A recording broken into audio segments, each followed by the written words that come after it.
conversation. So I certainly want to thank you for being here with us.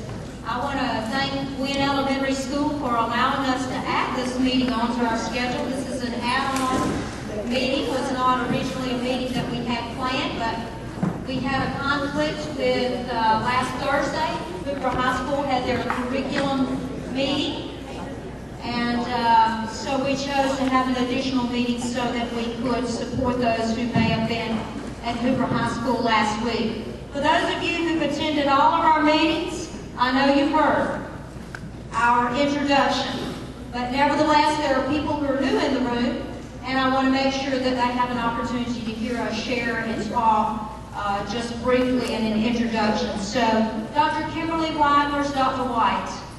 She may be manning the doors or near the front. Again, we appreciate Gwynn Elementary School. We're going to try to be respectful of the 6 to 8 o'clock time.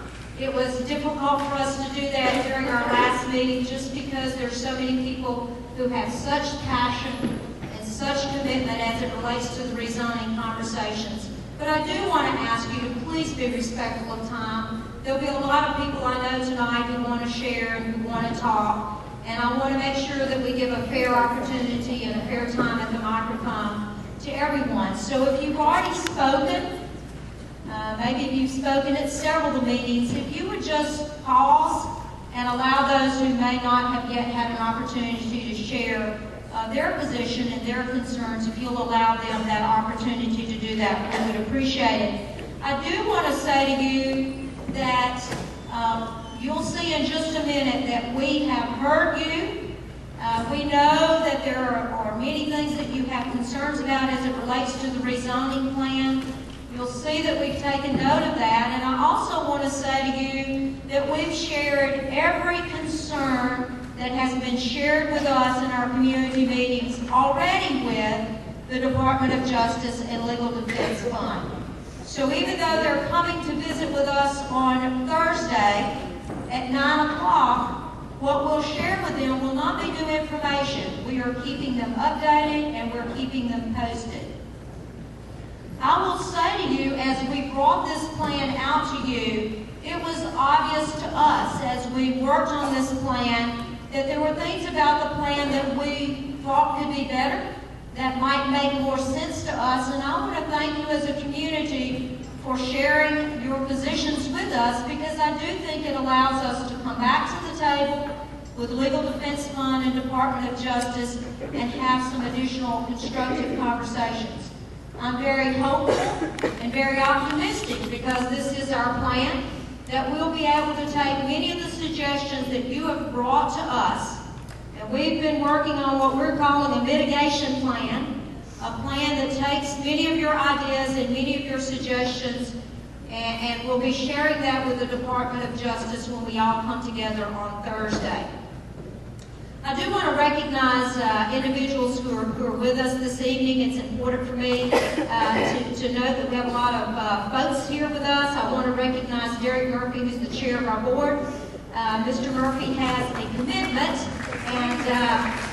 and we'll need to leave out a little bit around 7 o'clock. Again, remember this was an add-on meeting, already had a commitment, but thank you for being here.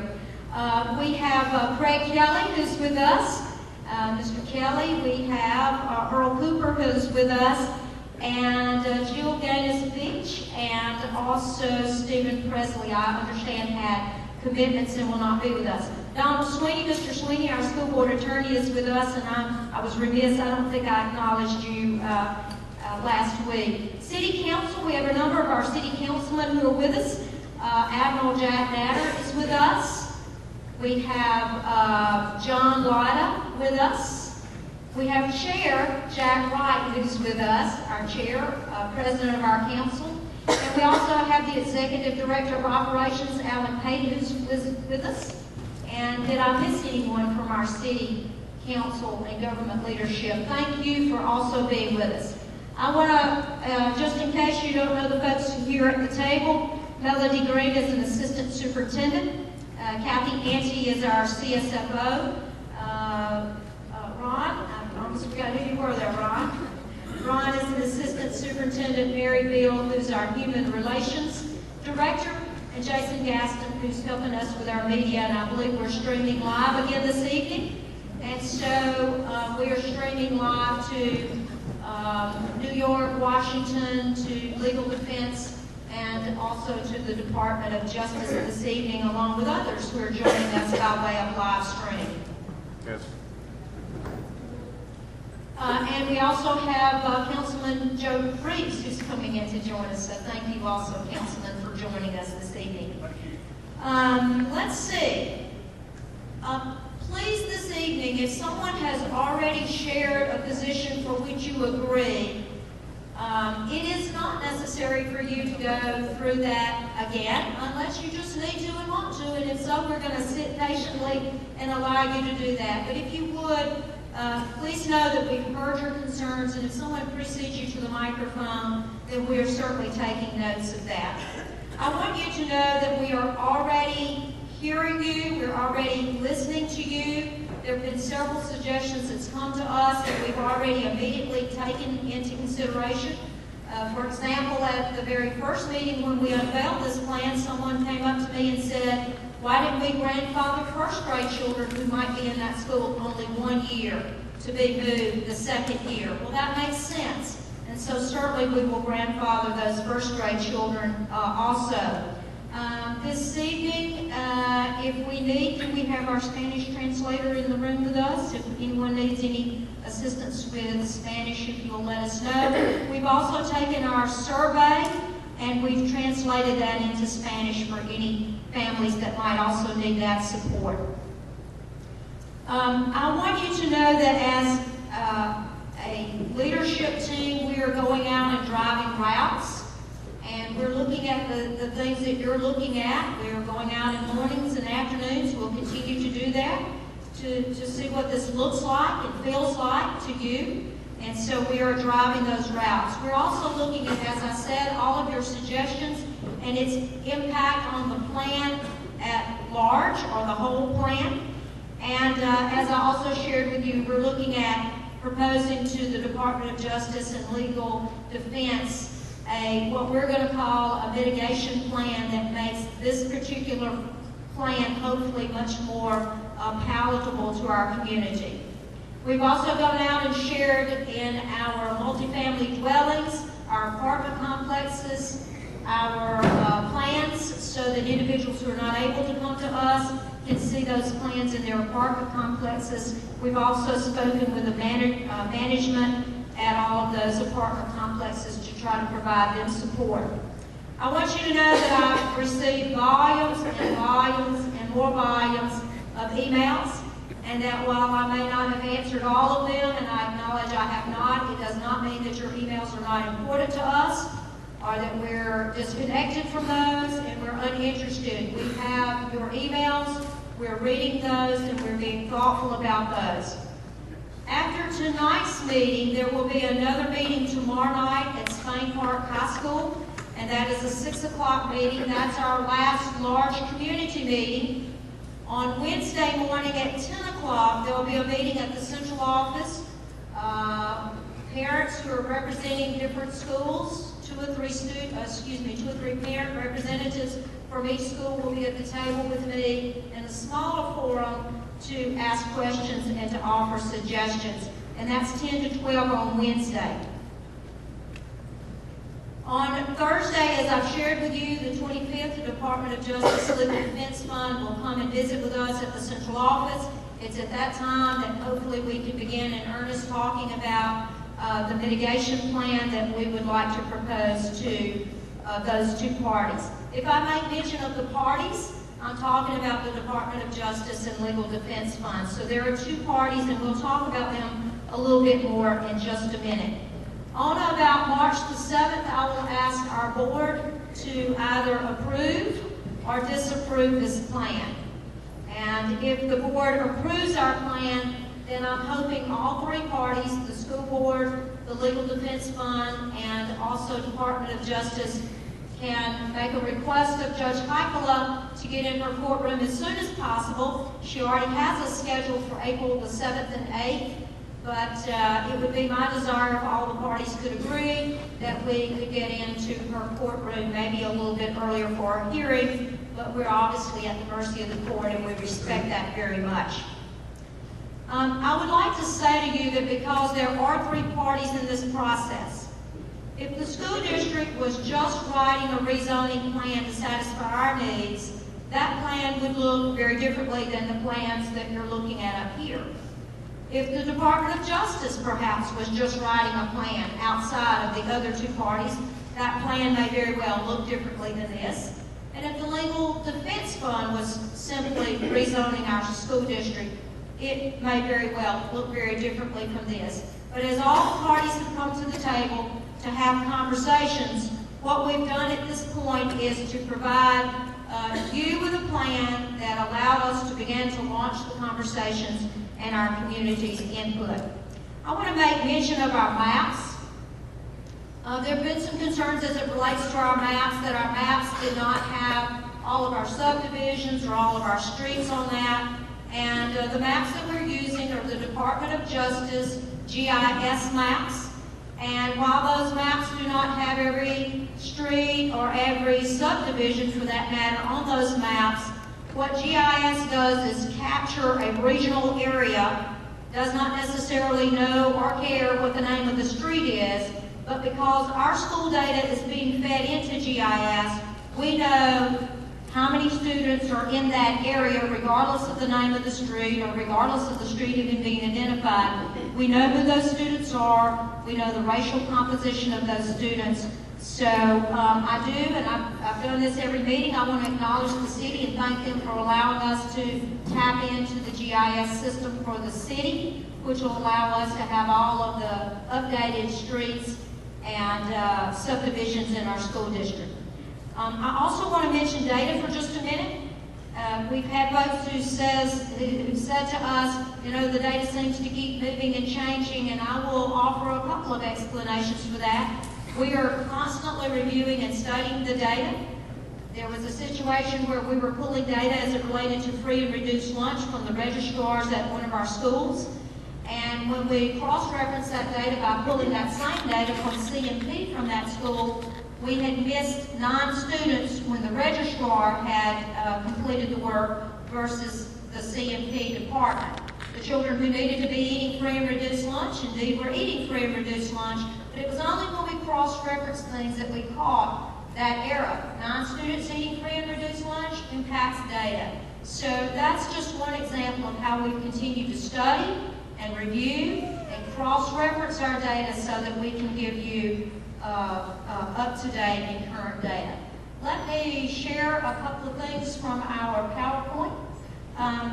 We asked all of our students in all of our schools to do 4 core things. We asked them to be respectful, to be responsible, to be resourceful, and to be safe. And so let's mention those together. We obviously have, as we've had in every meeting, children who are here. What a great opportunity for us to model for our children how sometimes we don't all see it the same, but how important it is to be respectful at the same time. So we appreciate your coming to the microphone to share with us, and we obviously appreciate all due respect. I will tell you, like the plan or not, there's been a huge amount of time and energy and thoughtfulness and willingness to hear our community, willingness to go back and advocate for the things that we're hearing from our community. So thank you for the respectfulness that you'll bring tonight to the microphone. Being responsible, we're all responsible for this process and getting this right.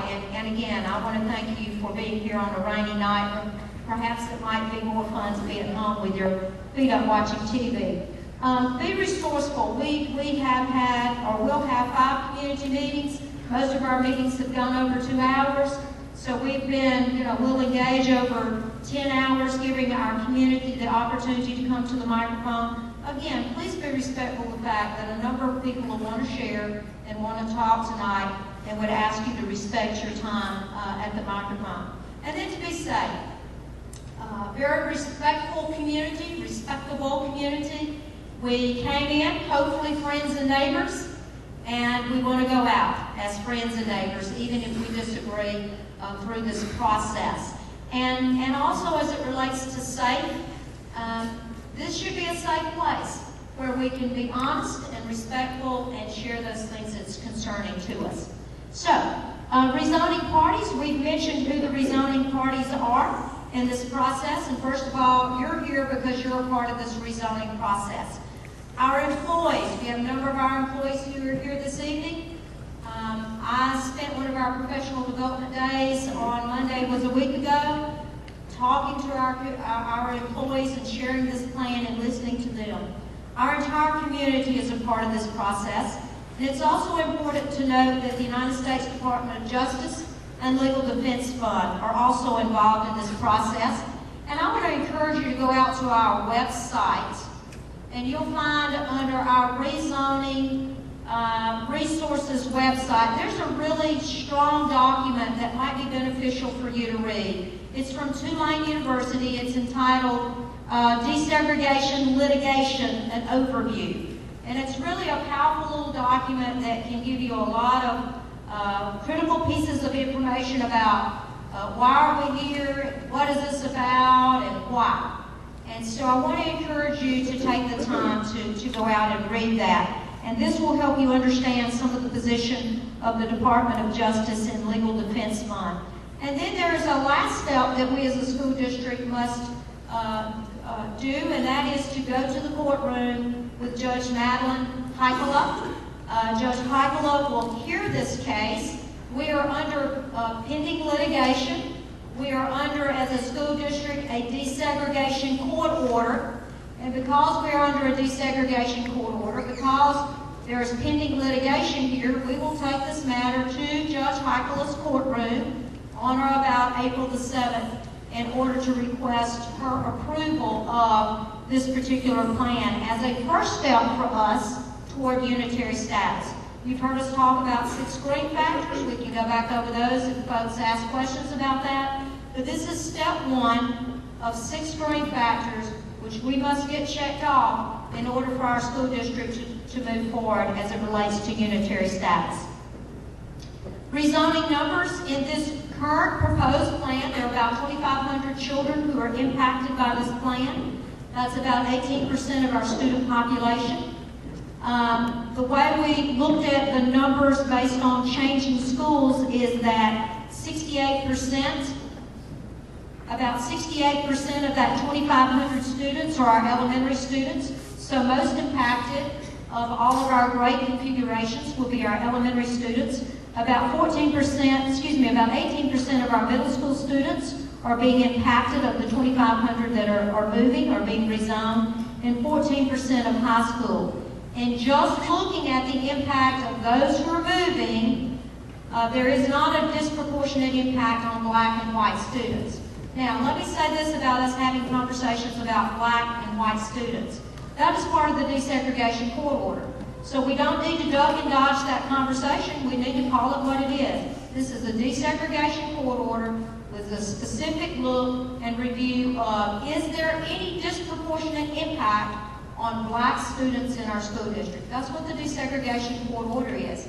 And that we can in no way have any remnants of segregation in our school district. And so when I talk about black and white, I'm not trying to incite people, frustrate people, or anger people, but it is a desegregation order specifically looking at any disproportionate impact on black students. We have an other category, and other is not a disrespectful term, but those are any of our students who do not fall in the white or black category, and 8% are being impacted there. You've shared a number of really important things with us, and I want you to know that we get it, we see it, and I'm going to flip over so it's a little easier for me to see without trying to look over your shoulder. Dr. Murphy, would you allow me to... Yes, sir, please. Hold on. You just indicated...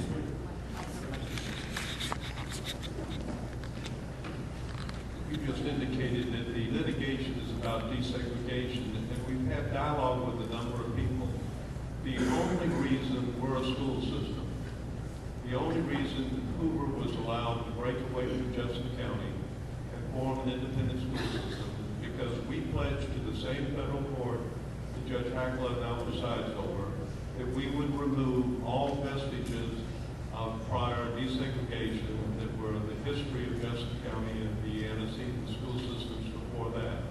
So the reason that this is a black-white segregation case is because it was our covenant and agreement and pledge to the United States District Court that we would do exactly what we're in the process of doing now.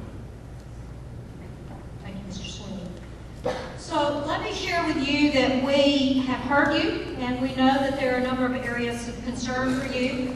In our Bluff Park Elementary School, the Simmons-Hoover High School feeder pattern, we know that Crest Cove and Stone Brook, now being zoned to go to Gwynn, have concerns. We know that two of our streets, Page and O'Neill Drive, have concerns. Those two streets have been rezoned to Green Valley. Gwynn Elementary School, Simmons and Hoover High School feeder pattern. We know that the Preserve, we know that Magnolia Grove, Highland Crest, and Pinewood have all now been rezoned to Trace Crossings. We know that there are concerns for those particular subdivisions and areas. River Chase Elementary School with a feeder pattern to Berry Middle School and Spain Park. Quail Run and South Lake have now been rezoned to Rocky Ridge. We know they have some concerns. Chase Lake, Barrington on Green, Waterford, and Summer Chase have all been rezoned to Trace Crossings. And also they're changing to the Simmons High School and Hoover High School feeder patterns. So that's a change in feeder pattern. One of the things that you all said to us is that you wanted us to respect the high school feeder patterns. And so to the extent that we've been able to do that, we have. I realize that there are concerns about changing this particular feeder pattern to Simmons and Hoover High School. Rocky Ridge Elementary School, Berry Middle School, Spain Park feeder, Huntington Trailway, and River Oaks now is rezoned to Green Valley. We know there are concerns there. Trace Crossings Elementary School to the Bumpus and Simmons, that's a split. We know that that's a concern for many of you. Also to the Hoover High School pattern.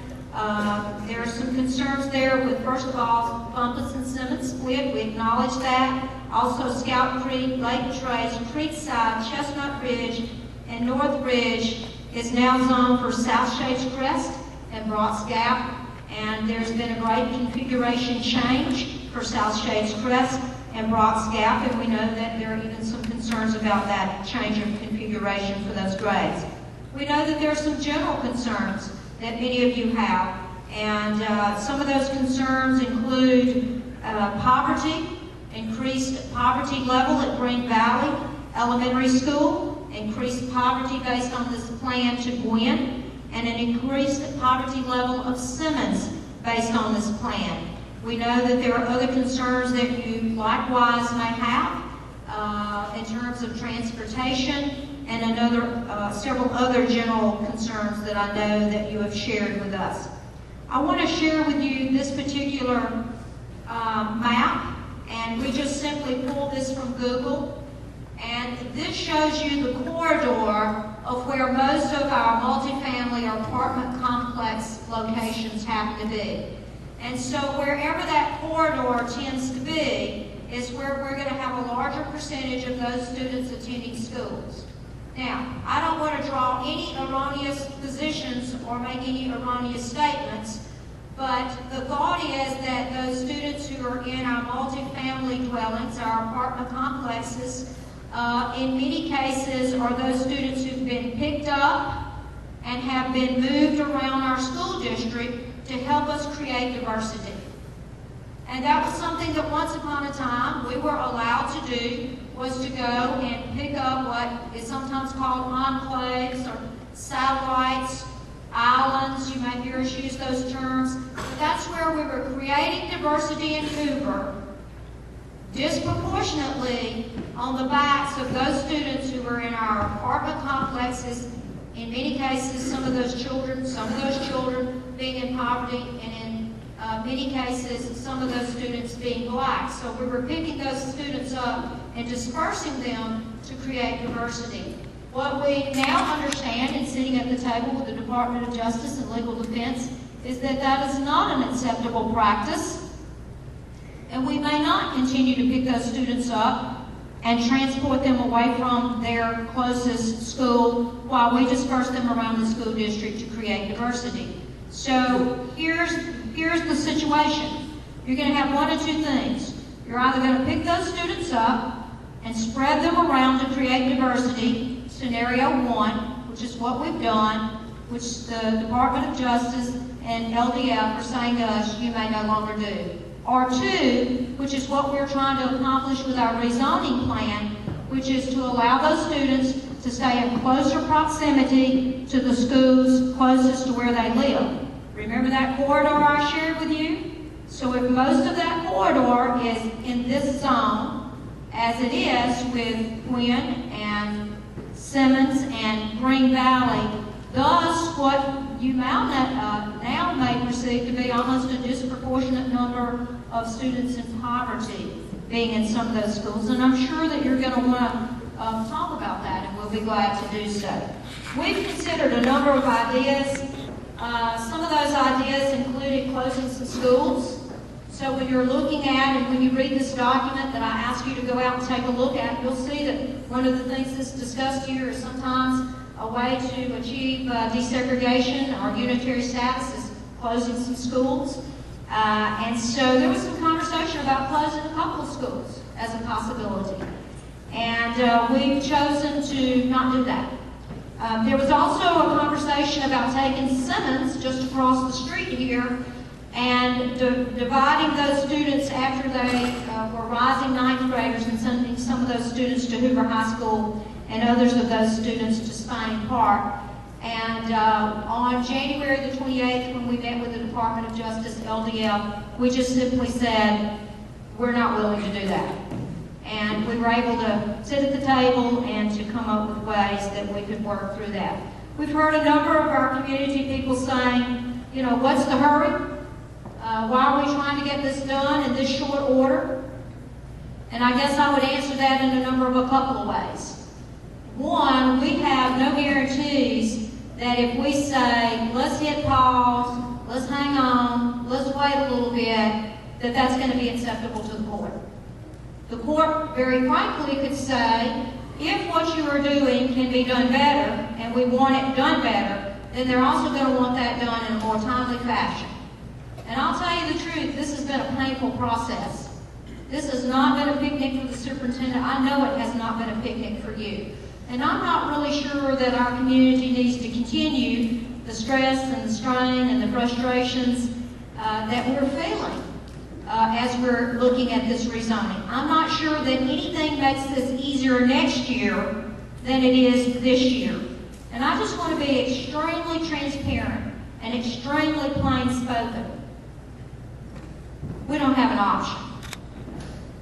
We can either find a way to rezone our schools that is acceptable to the Department of Justice and Legal Defense Fund, and we can stay at the table engaged in that conversation, or we can take a pass and someone will do it for us, as in the courts.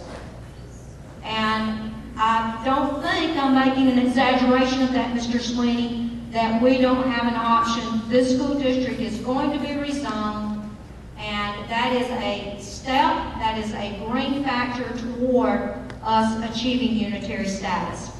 We have some information on grandfathering, so if you have questions about grandfathering, we'll jump back over to this slide and we'll talk you through grandfathering.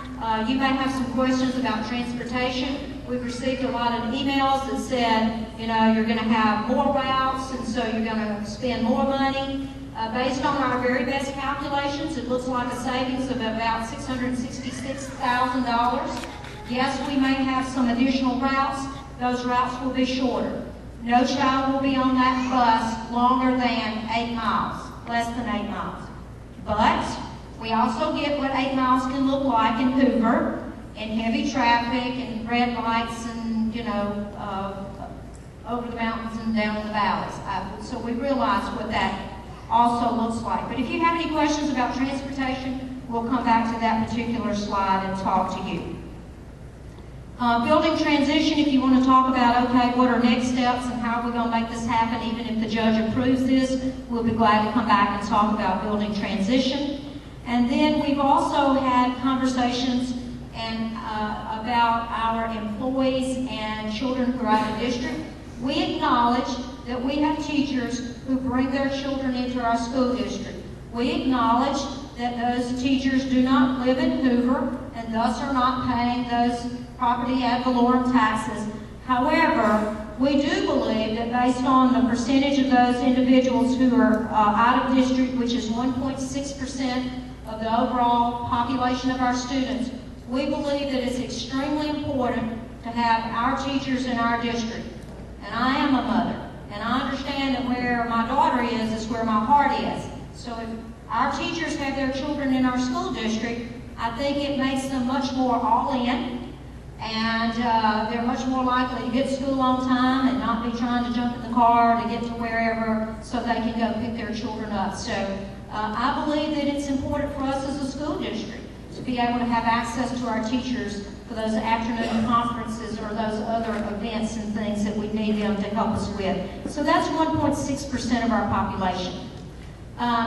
Knowing that you're chomping at the bits to get to the microphone so that you can talk and share, I would again ask that if you've already had the microphone, if you would just pause for a bit. There are others who would like to speak tonight who have not had that opportunity, and if we could respect their right to do that. I see Councilman Gene Smith has walked in. We want to acknowledge Councilman Smith. Thank you for being here. Okay? So, ladies and gentlemen, the microphone is yours.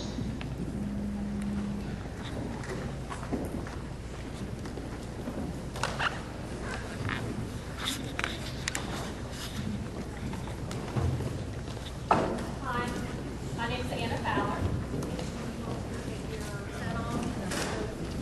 Jason, can you help around? Can I say about you for a second?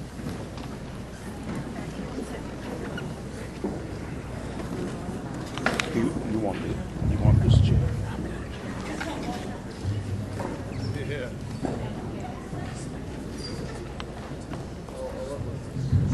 Okay, thank you. Okay. My name's Anna Fowler. I have 2 children. I have a 6th grader at Simmons and a 9th grader at Hoover High School.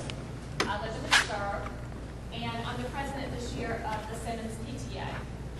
I agree that the Preserve, Highland Crest, and Birch Tree should remain zoned with.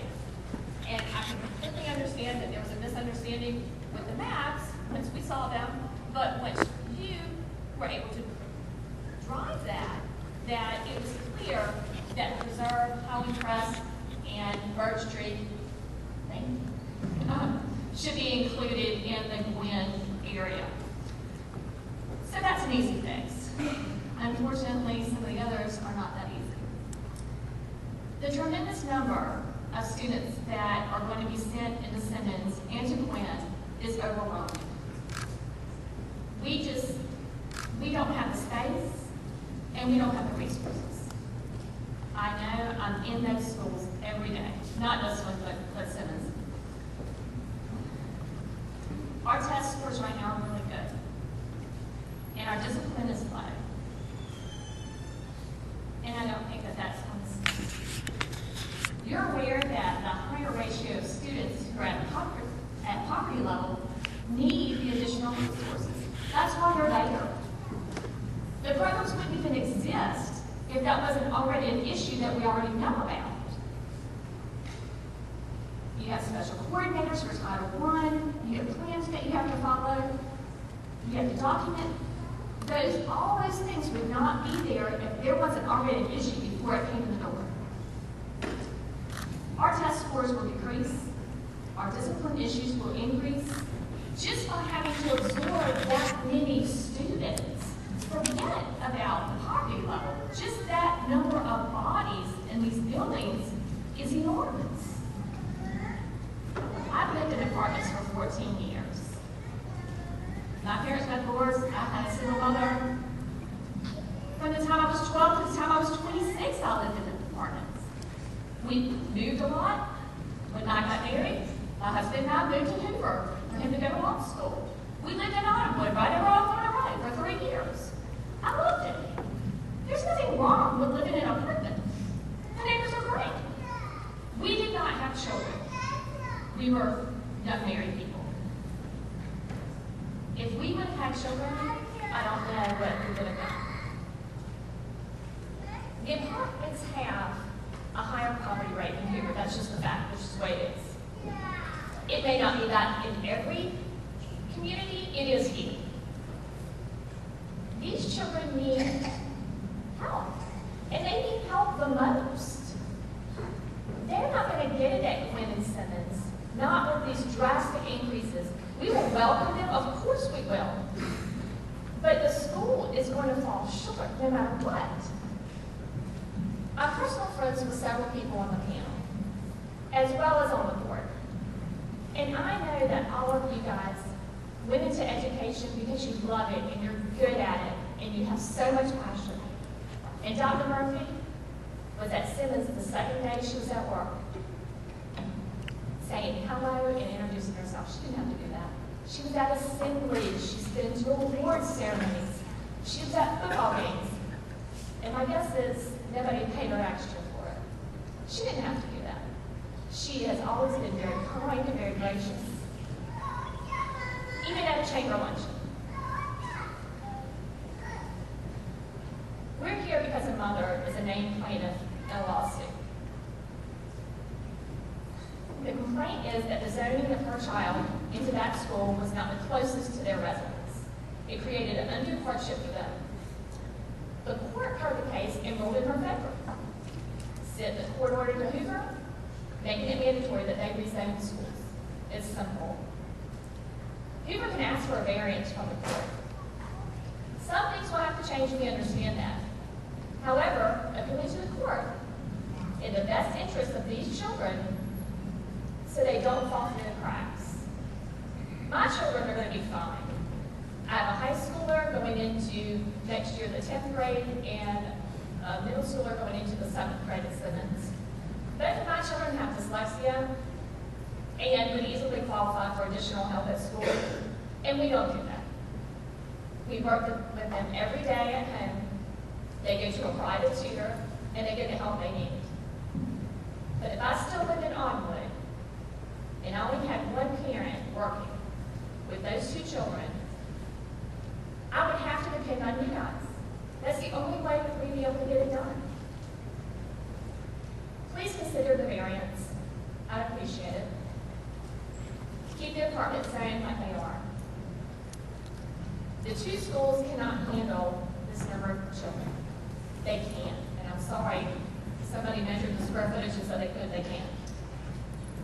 And I hope that you're also going to consider some of the written comments as well as the oral ones, because I think that you have a couple of really awesome plans in there. Thank you. Thank you.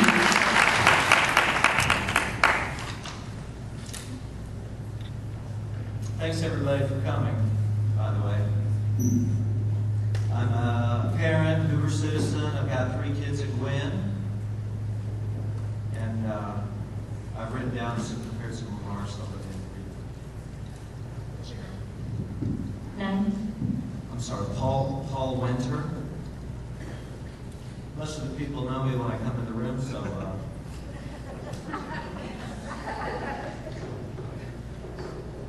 the way to manage disenfranchised children is not to bust them out of their neighborhoods, and it's certainly not to disrupt the child's education and social network by forcing children to change schools. Desegregation busing is on the decline. It does not work, and everybody knows it. It's no longer the 60s, it's 2016, and we need a solution for 2016. The problem is not that minority children need to sit next to a majority child in their classroom to learn better. The problem is that minority schools have historically not received the same resources that majority schools have. And this is a problem that we can solve. And we can prove to the court and the plaintiffs that we can solve it in a way that is consistent with 2016, not with the 60s. In fact, I feel vindicated because as I was on my way here, I was listening to NPR, and very curiously, they have a special coming up in the next day or so that talks about how many of the school districts are no longer doing desegregated busing. And what they're saying is, don't bus the kids, bus the money. Instead of a busing solution,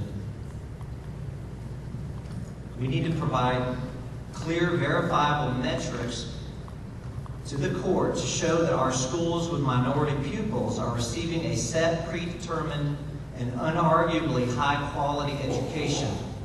The high-quality education that is provided must be an undeniable benefit to the disenfranchised pupils, and very easy to measure, which should in turn be easy to prove to the court. So what I'm talking about is I'd like to reject this plan entirely and come up with something that might actually work. As ground rules, I would propose a couple of promises in order to maintain some confidence with the citizens of Hoover that their children's education and social network will not be forcibly disrupted. The first promise should be any child who starts at a given school for any reason will not be asked to transfer as long as they stay within the Hoover City School limits. They should not be forced to move to a different school for some political reason. Number two, any child living within the Hoover City limits should always be welcome to attend the school in their neighborhood.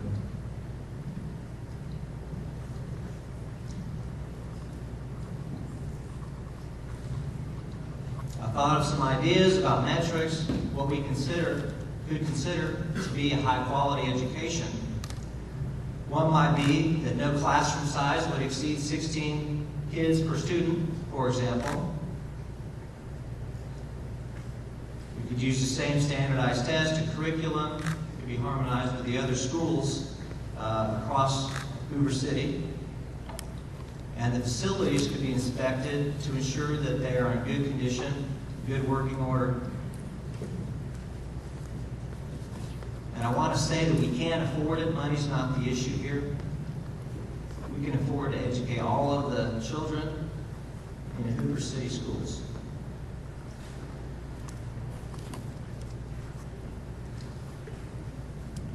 We need to believe that the judge and the plaintiffs will be open to a plan that truly attempts to address the core problems and attempts to provide a net benefit to all of the kids in the Hoover City school system.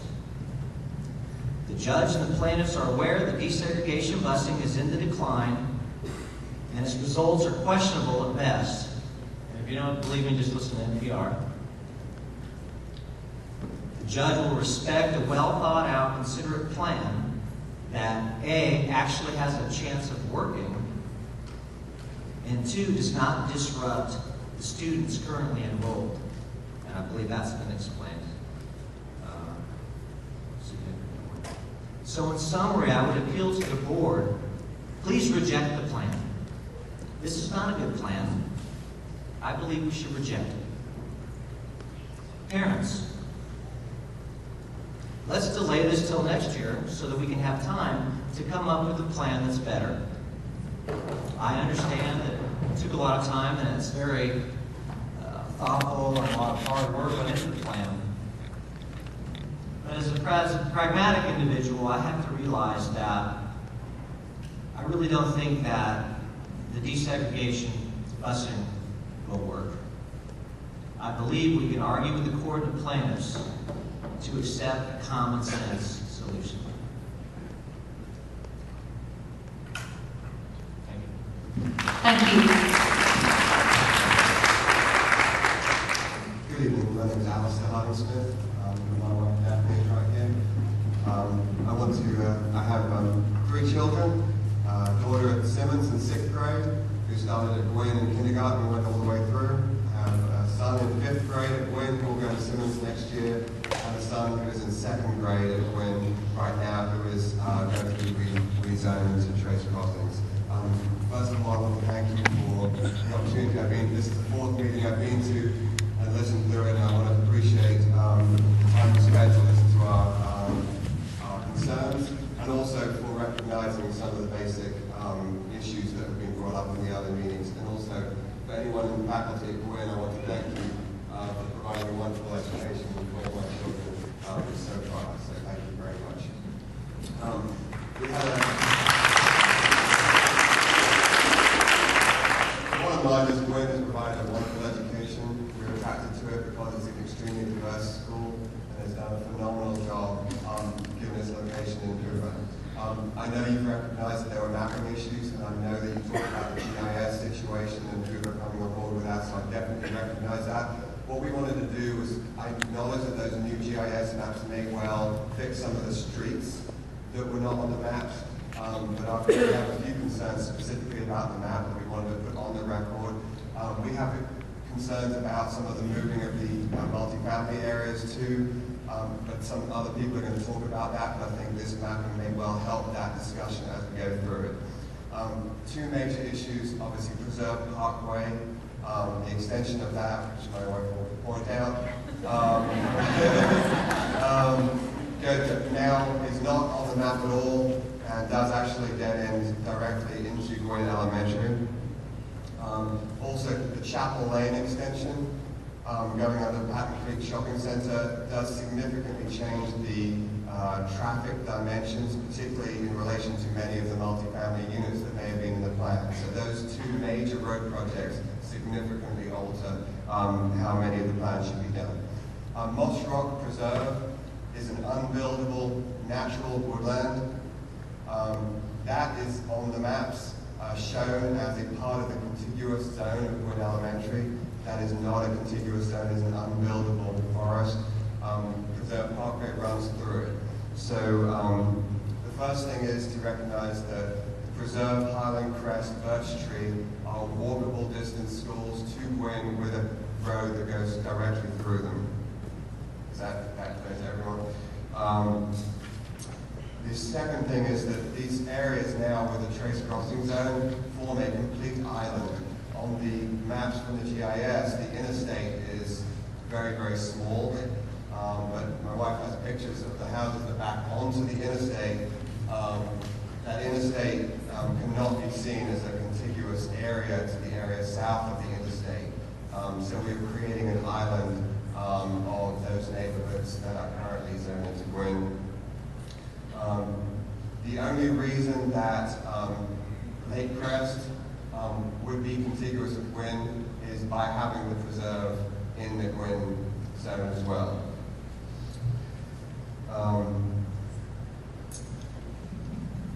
The elementary school Trace Crossings is 4 miles and 10 minutes away from the preserve without traffic, and across an interstate, 459, and a major highway. Trace Crossings is the 4th closest elementary school to the preserve and has no community connection to our neighborhood. So I think that is significant too.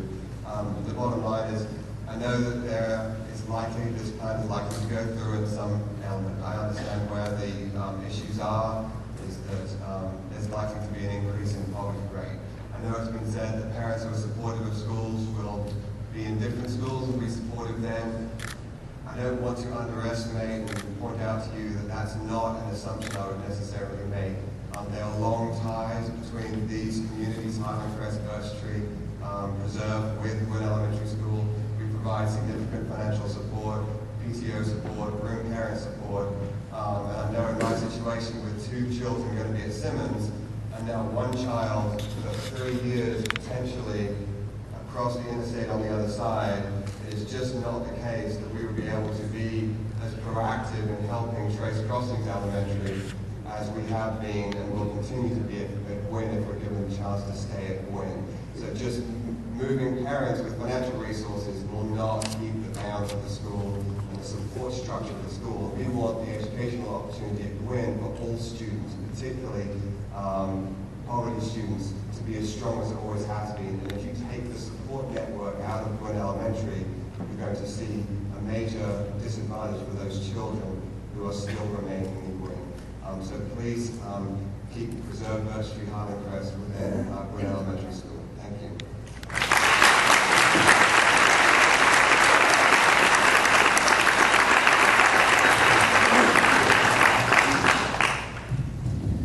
I won't hold long. I definitely have to leave, but what I need to know is, I know this is streamed, but is it recorded?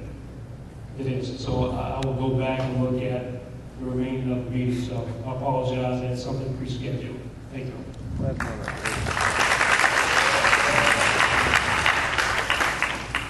My name is Jim Starrow. I'm a reserve resident. I have 3 children. My oldest son's 5, and hopefully we'll be going to Gwyn next year if we get this thing straightened out. I have some maps, and not as fancy, but they're made from, the maps that provided. I just want to hold it up just by itself without anything else around it. That is what the Gwyn district looks like. Now, if we were in civics, we were studying voting districts, we would call this gerrymandering. Okay, this is a strange district, to say the least. But if you take into consideration the reserve, Moss Rock Reserve, and the commercial area of the Galleria, this is actually what the district looks like.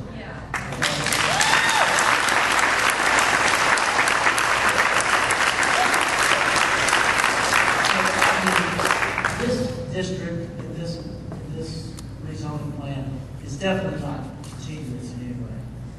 And unfortunately, it's taken some of the closest communities to the school away from the school. And it's turned a community school into a commuter school.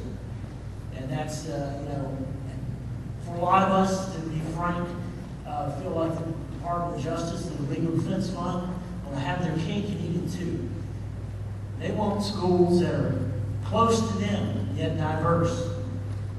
Well, I'm sorry that all the apartment complexes are in corridor. That's just geography. What are we going to do about that? What they really want is absolutely integrated communities, and that's not something that the Board of Education can do. So what we're doing, our solution to that, instead of saying enough of the nonsense and fighting it, we're saying we're going to bust all the kids all over the place. And that's not the best thing for our children. That's not the best thing for our communities. I think that we are, people in my community are particularly frustrated because there are a lot of young children, and the decision to move to the reserve was buffeted, for a lot of us, by the fact that the elementary school and the middle school were right there. It's a community school. They could walk, even if they didn't walk, they couldn't walk. It was right there, and it was now it's being taken from us for not a really good reason. It was a diverse school, and I think it's time that we rethink, just capitulating, and maybe start thinking about fighting back a little bit with common sense. The last thing I would say, this is to the point of making this decision, and this is why it's important. I think the board and everybody involved here, they don't seem like they understand that this is a decision that's going to affect where a lot of us live. And it's pretty, for lack of a better term, discriminatory to homeowners to tell them in April or later that, okay, here's your new school system, and now you're going to try to sell your house and move to a place that does have a community school like Ripley Park. It's easy for an apartment, if you live in an apartment, to move to a different apartment, in all honesty.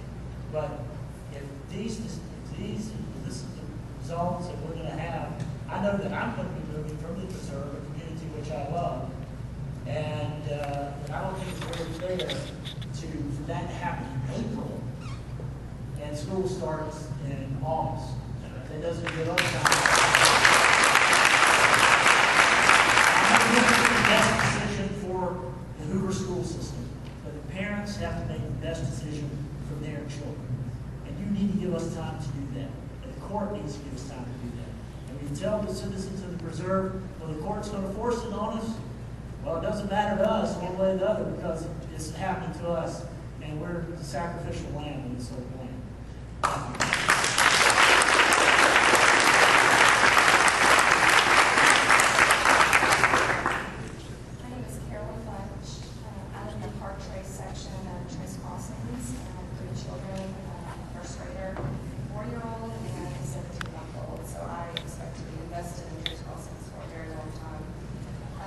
Obviously, my daughter will still be at Trace Crossings next year, which we're excited about. We love the school, but to borrow a phrase from the church that we belong to, Hunter Street, where they say, Hunter Street's not a building, it's a people, I would say to you, Trace Crossings is not a building, it's a people.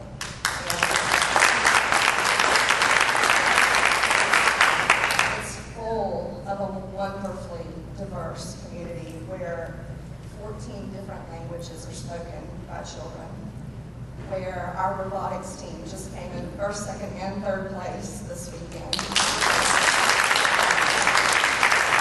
Where we actually personally moved just a year and a half ago, where we had spent 7 years in China. My daughter was entering kindergarten. She was born here, but she was entering kindergarten, not knowing a lot about some American customs. And her kindergarten teacher, who's here tonight, took that time to, invest in her and to not make her feel uncomfortable when she was going for her first time trick-or-treating or learning the Pledge of Allegiance or any of those things. And even to this day, her first grade teacher, she takes the time to text with me at 10 o'clock at night on a Sunday evening. I just cannot explain to you how awesome those teachers and administrators truly are and how much we love them. Now, you might be wondering, and people have asked me, you live in Park Trace, why do you care? Well, our school is systematically being dismantled. My child will be one of only maybe 100 students who remain at Trace Crossings next year. And that's a travesty in my opinion. The kids don't see, oh, well, you live in the neighborhood, you live in an apartment. They don't care about that. They just see their friends, and their friends won't be there next year. I've had to explain that to my daughter, and she just can't even wrap her head around it. I mean, even just today, one of our first grade teachers posted on social media, they had been studying about Ruby Bridges, and the child wrote a letter to Ruby and said, "Dear Ruby," let's make sure I get it right, "I'm sorry for what happened. If you came to Trace Crossings, that wouldn't have happened." That's the spirit that we have at Trace Crossings, of accepting everyone, of loving everyone. And I would submit to you, I would keep it the same if I could, and increase enrollment, because we love our school. But I know that that's not possible, and I know it's naive to think that you're going to change everything. But just as a resident of Park Trace, I would love if you would add our neighborhood onto that part of Trace Crossings, because we want to remain a community. And I can tell you, when we purchased our house a year and a half ago, we bought it primarily for the diversity of Trace Crossings. And then a lot of people talk about property values, but our properties are compared to those neighborhoods right across the street. Well, what do people look at? They look at the elementary school. And we're no longer comparing apples and apples. We're comparing apples and oranges at this point, because there's that division just done by that little road that goes straight down our community, which the road is beautified and taken care of by all of our homeowners' dues that we all pay. Park Trace, Willow Trace, Scout Creek, Creekside, we all support that. But the last thing I want to say is there are still people in Trace Crossings that really have no clue what school they're zoned for. I have a friend that spoke with someone at a birthday party this weekend that lives in Creekside that she has no idea where her child is going to school. She didn't know this was going on. I find that hard to believe, but it's true. And unfortunately, the system on the website is still not working for many people. It was working for us at first, and now I can't get my address to work at all. So if someone could maybe address that, I think it's great that you guys have been to the multifamily dwellings, but maybe some of these other neighborhoods that are greatly affected by this, to make sure that people know, people that don't have children in the school system currently. But thank you for what you're doing.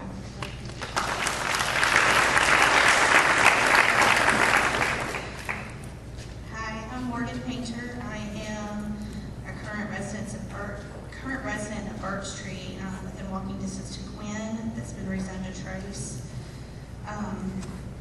Third generation Hoover resident.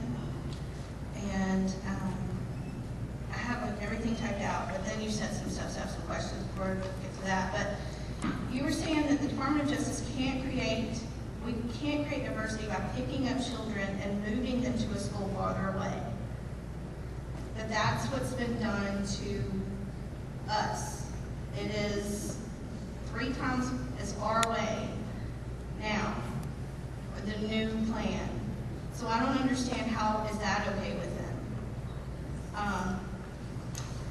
And another question that someone asked me to ask, I'm not very familiar with this, but Mr. Sweeney, how many school systems do you represent? In excess of 20. I'm sorry? In excess of 20. Okay, so would this impact your ability to advocate for our children? Would you have any kind of... I have no conflict with any adjoining school system that affects this plan. Did you represent anybody in the Huntsville area last year? I did not. Is there a way to get a list of who you represent? Certainly. School systems that you represent? That would be awesome. I don't know if you'll post that or wherever you get it, or just email it or If you'll whatever. give me your contact information, I'll be glad to provide that. Okay, definitely. Okay, so what I wanted to say is, today I called the United States Department of Justice in Washington, D.C., and I spoke with Mr. Marshall, who is with the Civil Rights Division Educational Opportunities Section, and learned that the Department of Justice can remove unitary status from a school district. If we're wanting to achieve unitary status and separate ourselves from the Department of Justice, then I would think y'all are anticipating disagreeing on some decisions and or would go about handling situations in a different manner than the Department of Justice. If the DOJ does in fact find fault in what HCS is doing, what is to say they don't come back and remove our unitary status? I'm sorry, did you say ASCH? Hoover City Schools. Hoover City Schools. If the Department of Justice doesn't like what we're doing after we get unitary status, what's to say they don't come back and remove it? Once we achieve unitary status, there could and likely would be for some period of time some monitoring of the school district.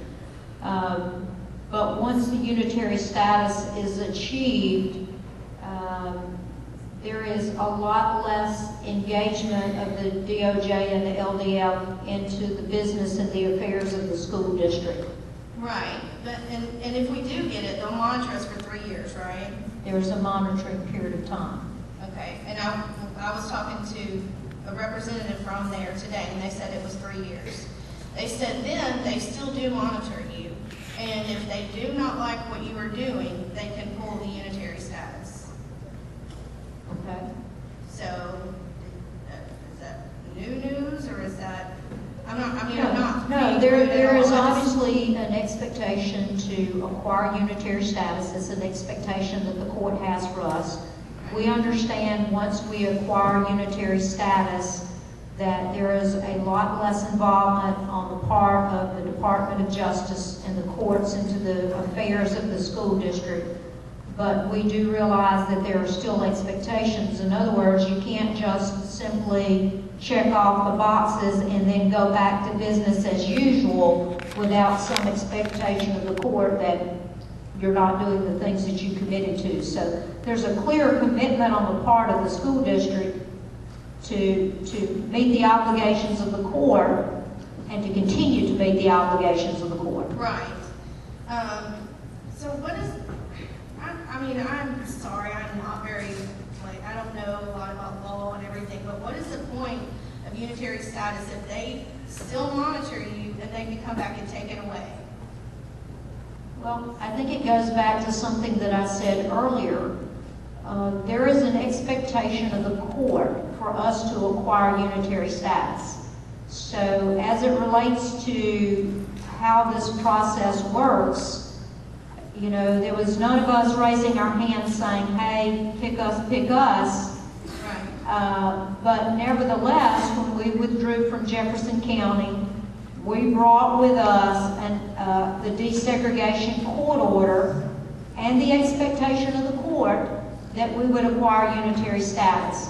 And I don't, again, speak for Judge Heikkila, but it's my understanding that she's been fairly pointed about the fact that these desegregation court orders date all the way back to 1964, and that it is time for these matters to be cleared by the school districts and by the courts. So, you know, again, this is an obligation that we can like or not like, embrace or not embrace, but at the end of the day, it is the expectation of the court, and we don't have an option. Okay. That makes sense to me, but for us to go on thinking that once we have unitary status, I am all for local government and state-run government.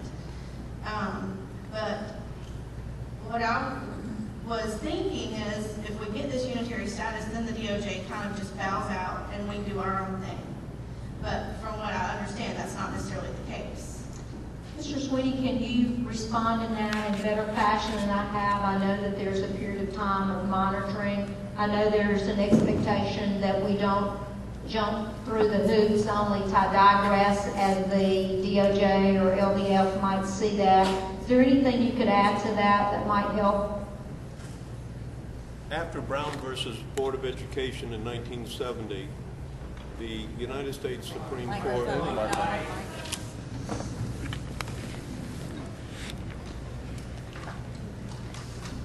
After Brown versus Board of Education was decided in the 1960s, the Supreme Court reviewed the progress that was being made to desegregate the school systems. In 1965, the United States Supreme Court says it's time for federal courts to cease and desist their oversight of public school systems.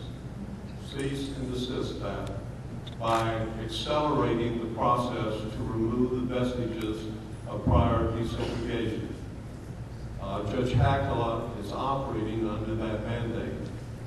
She assumed this portion of the Lee versus Macon and Linda Stout cases a year and a half ago.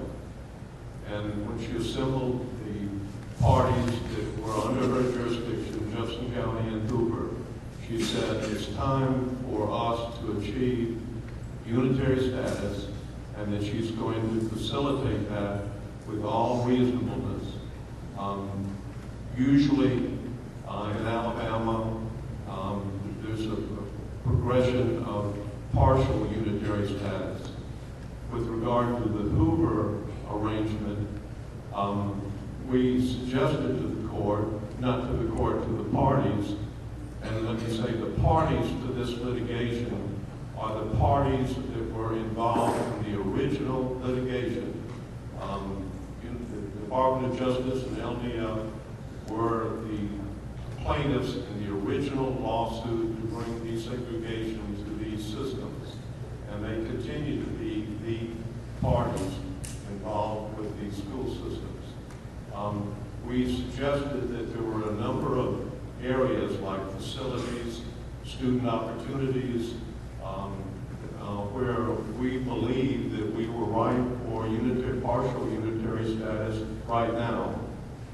The Justice Department and LDF said so many of the green factors are inherently affected by student zoning.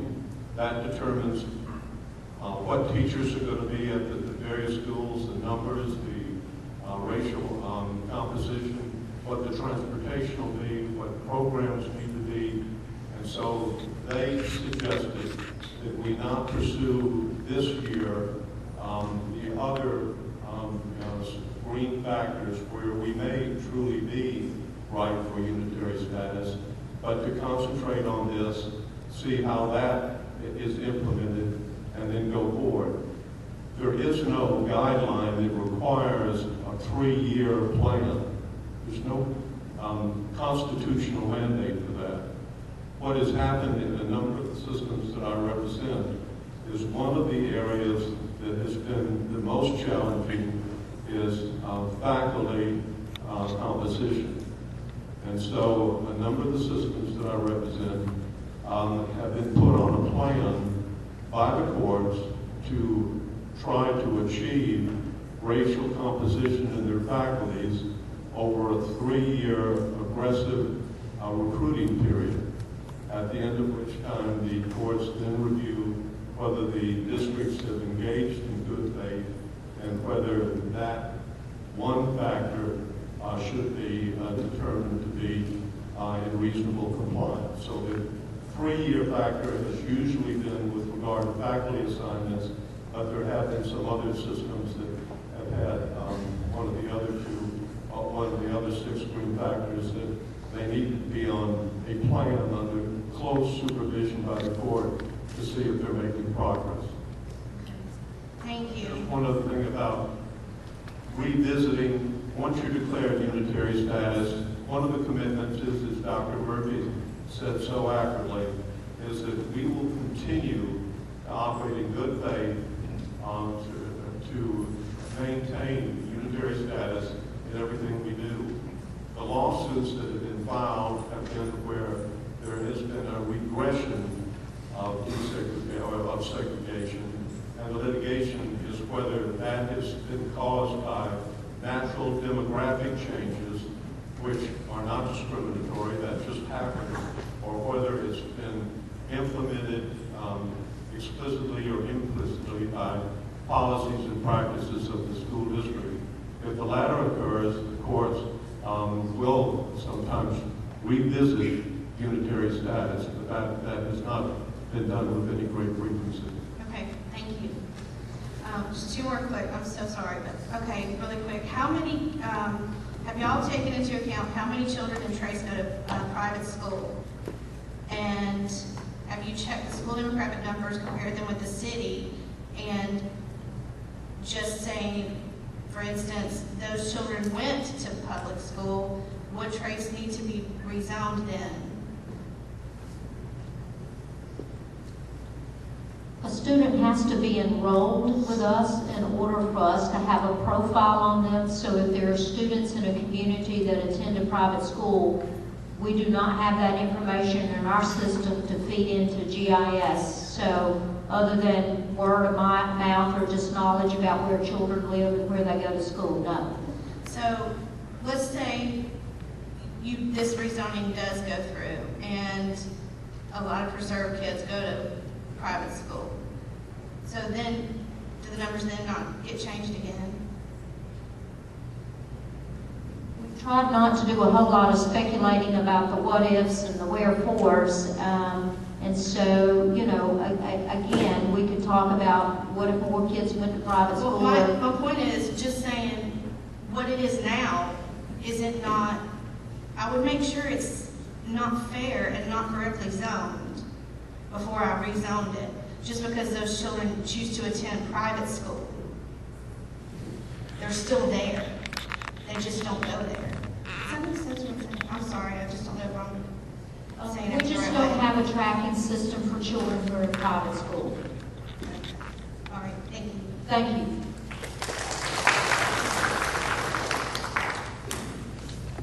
My name is Rebecca Costin. I'm a Green Valley parent, and I'm not affected by the zoning, but I feel that I'm here on behalf of the Green Valley community. There are many people who are concerned with the decisions of our school being 52% of it is being pulled away into several different directions. We have got 4 neighborhoods that are being taken and put at 3 different schools. We've got the Montedora group. Through social media and talking with different people, we've been able to figure 30 children in that area that are affected that will be coming to Shades Mountain. I get that there were 2 apartment complexes over there 12 years ago, and that's why maybe they're taking that group and putting them up to Shades Mountain, but it is a further away, and we love those people in our community. Just around Georgetown Lake is the Chapel Hill area. I have not been able to locate as many kids there, but probably about 10, but there are probably a lot more. Again, those 2 areas, one's going to Rocky Ridge, one's going to Shades Mountain. These people all get together sometimes around Georgetown Lake. They're a community, they're part of our school. And they're not happy with having to be bused now to Berry and Spain Park. The other area behind 2nd and Charles is another group, and there's not as many kids there, but there's 6. And then another area behind the country club is 2 streets, and there's 4 children there that will be rezoned to Glen. And then, of course, we've got 7 out of 8 of apartments are leaving. And that's a lot of disruption to our school. A lot of our families have been connected to each other. The teachers have seen these long-term families come through. We've made big connections, students. As I'm walking around the school, I go there every Monday, almost every Monday. I have lunch with my 2 boys. And I look around at my 1st grader and I think, who's going to not be here next year? I don't know. There's some apartments. I know some that will not be because there's some of those areas that I've noted.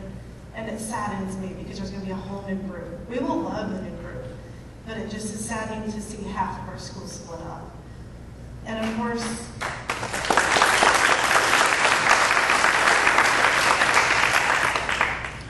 now we've become that school with the poverty level. Nobody knew it, but now it's out there. And what does that mean? Are we the next Trace that everyone ups and leaves? Because there's rumors of that already happening. Of people that I already know in my neighborhood send to private, and now there's even more that are going to send to private next year. What is that going to do to those levels? It's going to make it worse. We don't want those families to leave. So how do we keep those there? How do we ensure that our school is going to be okay? Because it will be okay with parents, yes, but we need resources from Hoover. We're sick of just getting by. We've got teachers. I volunteered a lot last year in the kindergarten class with my youngest, and there were people that could not speak English, ones that barely knew their ABCs. Then there's ones that can read, amazingly well. Just one teacher in that room. They need an aide. All kindergarten and first graders in a poverty level school need an aide in there to help, because how are they going to reach each of these children?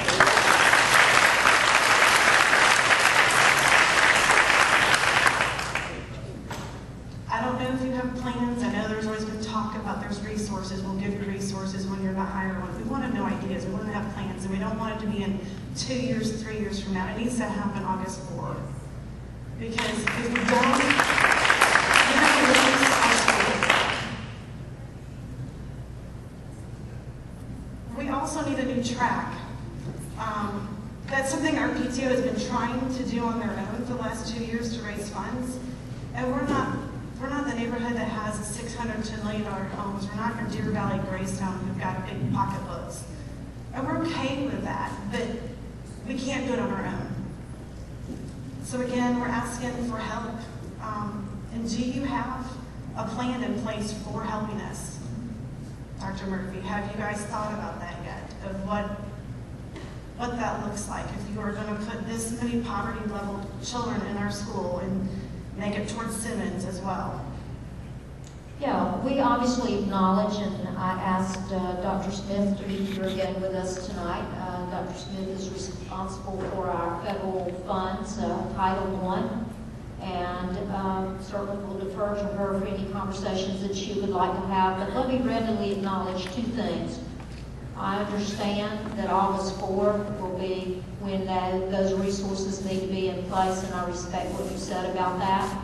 And I also realize that federal funds will not be enough. And so we're going to have to look at Hoover City Schools as to how we provide additional support for those students who are in poverty. So, Dr. Smith, is there anything you want to add as it relates to the use of federal funds and how we support students in poverty?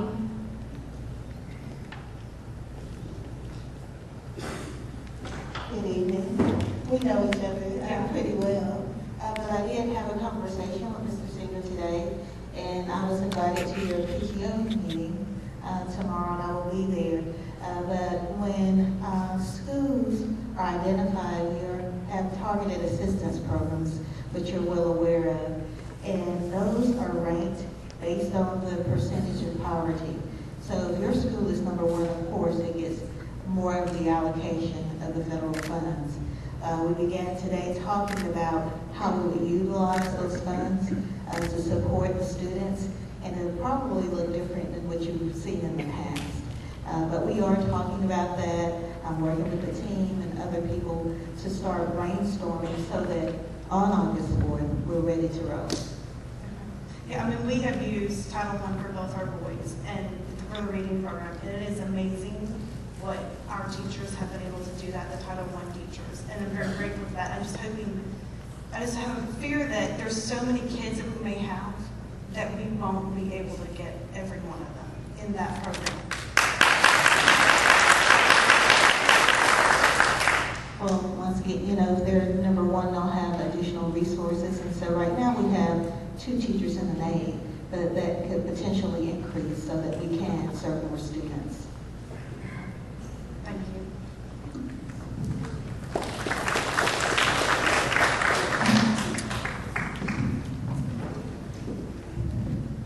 Hello, my name is Lindley Brooke Satterfield. As of today, I'm 11 years old, and I'm in 5th grade at BOE.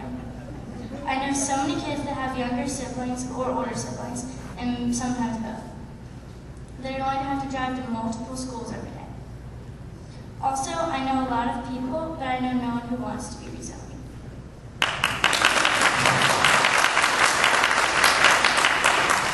I know someone really well that got rezoned so many times, and it affected their social skills and their confidence.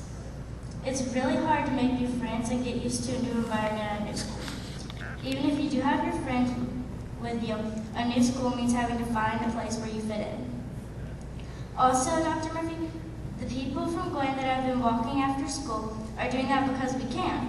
We're close enough that we can walk home, and we're not doing it for show.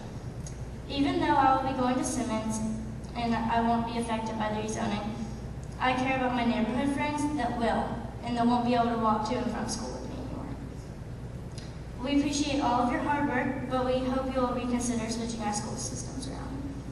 My question is, how is this helping the kids, and do they want to be rezoned? Thank you for allowing me to speak.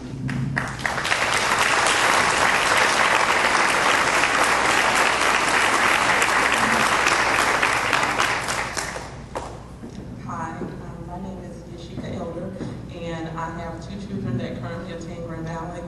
They are in kindergarten and 1st grade. And when we made the decision, I guess we've been in for a couple of years, when my daughter was getting ready to start school, we looked around and me and my husband said, where can our children go and receive a really good education while at the same time, as you can say, I am Black, and also have that kind of diversity. And so we've had several family members that have attended Hoover, and they have enjoyed their experience here. And so with all of that behind us, we decided to move here. We are not affected by the rezoning, but we are, again, like Rebecca said, we're advocating for those who will be affected, because if you're not directly affected, either way you're going to be indirectly affected, because if half of your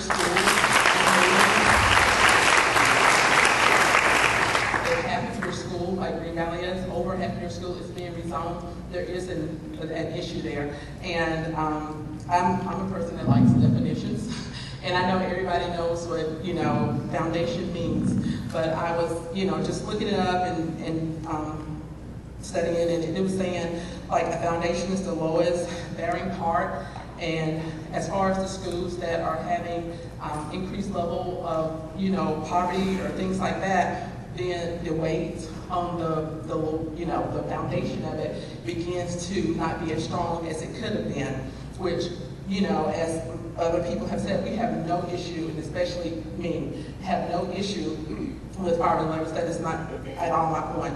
My point is, piggybacking off of dittoing, Rebecca said, it's about the resources. if we, no matter what, I understand that changes will have to be made and things will, will change. In doing that, we're also going to have the necessary resources in order to support our schools. We do not want any part of our Hoover school system falling down. We don't want to have lower parts and higher parts. We want it to all be equal. And in order for it all to be equal, then we're going to have to, the funding is not always going to be equal. Like Ms. Smith was saying, those who do have higher poverty levels are going to have the greater resources, and that will have to be always worked, because the longer it takes to get things in place, the further that our children will get behind, and those who need assistance. It's very vitally important. I think someone said in a previous meeting, I know my children will be all right. That's not an issue. But what about those children who do need the resources, who do need that help? We need to make sure that they are taken care of. And then we do, in Green Valley, do not necessarily live in, an area where, we have higher income families. And so the amount of money that parents can raise on our own is not as great as those in other communities. Again, that's fine. We just need support and help from funding in order that our school, Green Valley, is not thought less of than other schools just because we have a higher percentage of poverty. Because higher percentage of poverty does not mean lesser, as far as learning abilities or anything like that. They have the ability to learn just as anyone else. And also in foundation, it says the underlying basis or principle for something. If, at Green Valley, if we are toting a load that is unbalanced, then our foundation is shaking. We have to have a foundation in which we can build off of. Like I said, my children are in kindergarten and first grade, and that is their foundation. They are getting it now. I want them to have a strong foundation, and in order to do that, we just need to make sure that the resources are available in order to do that. And then when we were talking, somebody was saying earlier about faculty changes. And if we're now rezoning, and then we're going to also have to have faculty changes, that is a big deal for our children. They are resilient, they are all of that, but why put undue stress on children who already deal with day-to-day stress with life? Anyway, why add something that should not necessarily have to be there?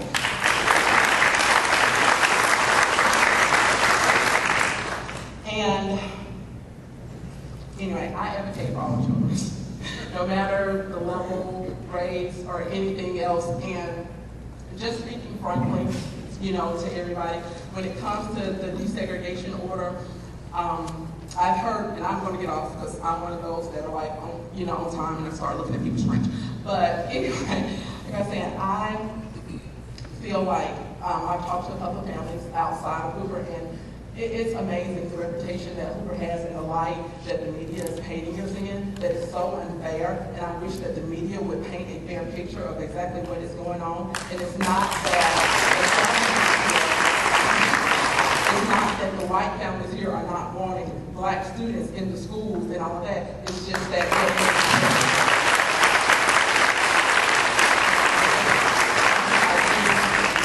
Hoover, and just want, if there is media here, to paint Hoover in the light that is what it is. And it is a great school system that is segregated.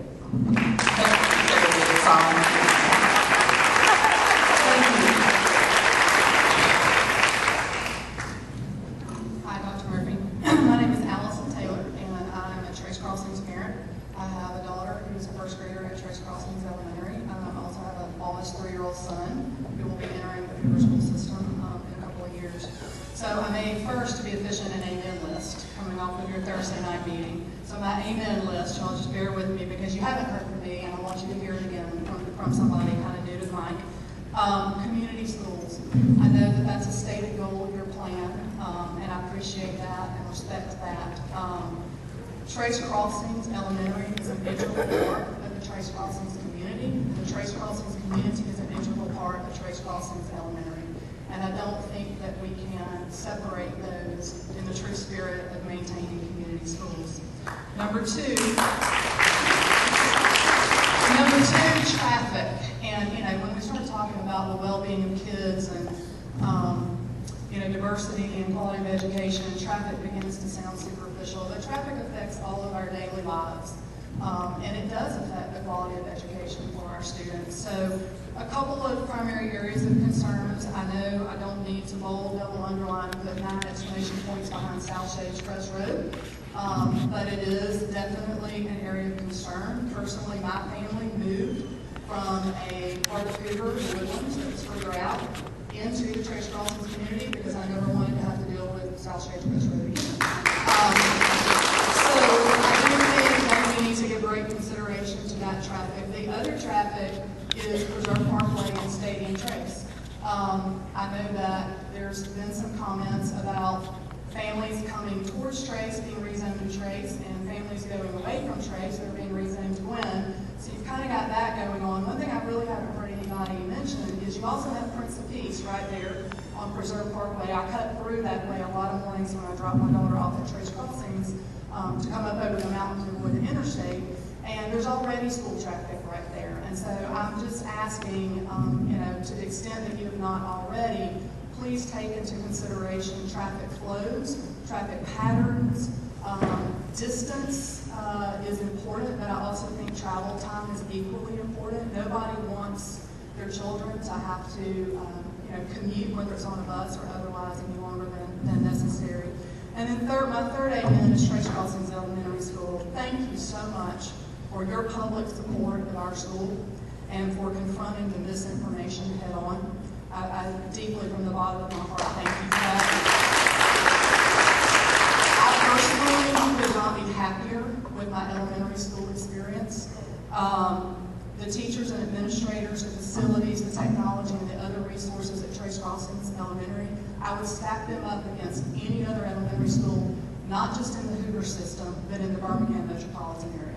And specifically, my family chose, I did the research, we were choosing between Homewood and Hoover, and specifically between Trace Crossings and Homewood.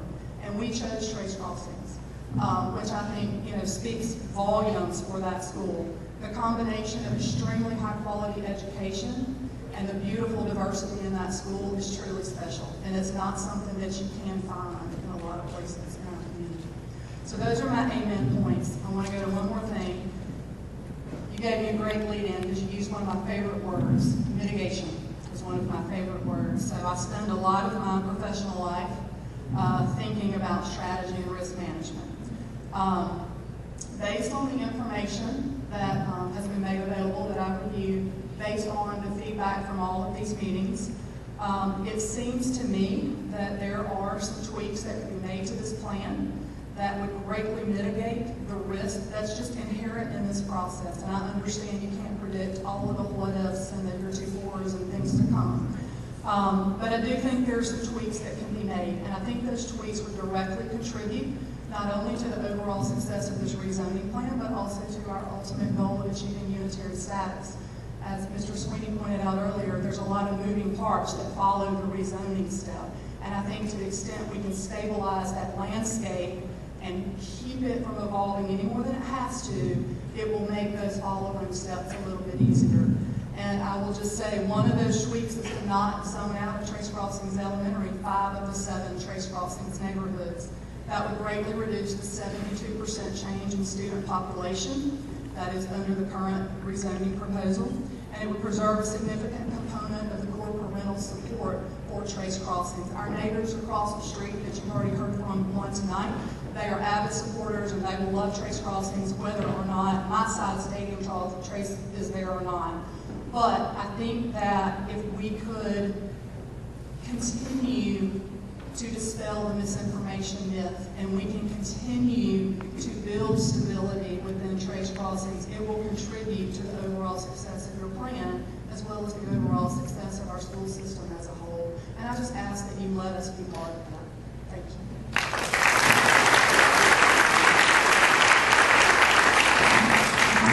Hi, I'm Jackie Hall, and first of all, I'm old. So I have my oldest child is 30, and due to the death of a family member, my youngest one has just turned 9. I've been through Hoover from the beginning, and my oldest child went to many, many schools. We built Trace Crossings, we built South Shades Crest, we built Rocks Gap, we went to school. I have the privilege of being fundraiser at all of those places. I do not care where you send my child. You can send me to any Hoover school. I have seen my children move from school to school. It does not affect them in any way. Children are easily molded by our guidance. If we say it's going to be great, it's going to be great. If we complain about it, we're going to come, they're going to get that edge and they're going to think it's not going to be good. But they will make new friends. They will be fine. But what I am concerned about are the resources. Having opened all these new schools, I know that they'll say, we're going to pull this from this school and this from the other one. And it doesn't always quite work as beautifully as it sounds. So I am mostly concerned with the South Shades Crest Rocks Gap split, and I'm wondering if Rocks Gap is going to have enough students to have an assistant principal, reading coach, math coach. I know that they will probably lose their Title I funding with the rezoning, so I'm wondering what your plans are for the education resources for those that are going to need extra help. Well, again, we're going to provide resources. We will start our staffing conversations latter part of March and early April. And Hoover has always been committed to meeting the needs of staffing above and beyond. And nothing about this rezoning plan will change that. We're committed to our students. But will there be enough students to provide those people? Well, the state allocates money to us through foundation based on student population. But we already have a number of assistant principals in our schools, in many of our schools, that are not funded by the state. So the school district has already made a significant commitment to that. Our extended day program in some measure helps support some of our assistant principals. So we already have a number of assistant principals in place that are not supported by foundation, thus not determined by the population at that school. Because am I right in thinking that Rocks Gap will only be at half capacity? That their numbers are going to be low? That's correct. Awesome. Yes. Thank you. Thank you. Hi, Dr. Murphy. It's Katie Holland of South Shades Crest, and I have a current kindergartner and a second grader. And I'm going to be concise with my questions. Several of us at South Shades Crest has filled out the online survey with a list of all our concerns, and we did not email you directly or the rezoning website. Is it best that we stick with the instructions to just fill out the survey, or do we need to be sending duplicates to every means necessary? Certainly fill out the survey, please. You're certainly welcome to send questions through the rezoning. Please understand that we may not stop and answer every one of those questions for you. We've received so many emails with page after page after page of questions. And so we're working just as vigorously as we can to respond to questions. But please feel free to reach out to us in whatever way. But please respond. The survey is important. But the comments on the survey y'all are looking at? Yes. Okay. We're reading all feedback, whether it comes to us from the rezoning site, emails that are coming into our boxes. I'll assure you we're just scrambling and reading and being as thoughtful as possible. I'm sure you are. Okay.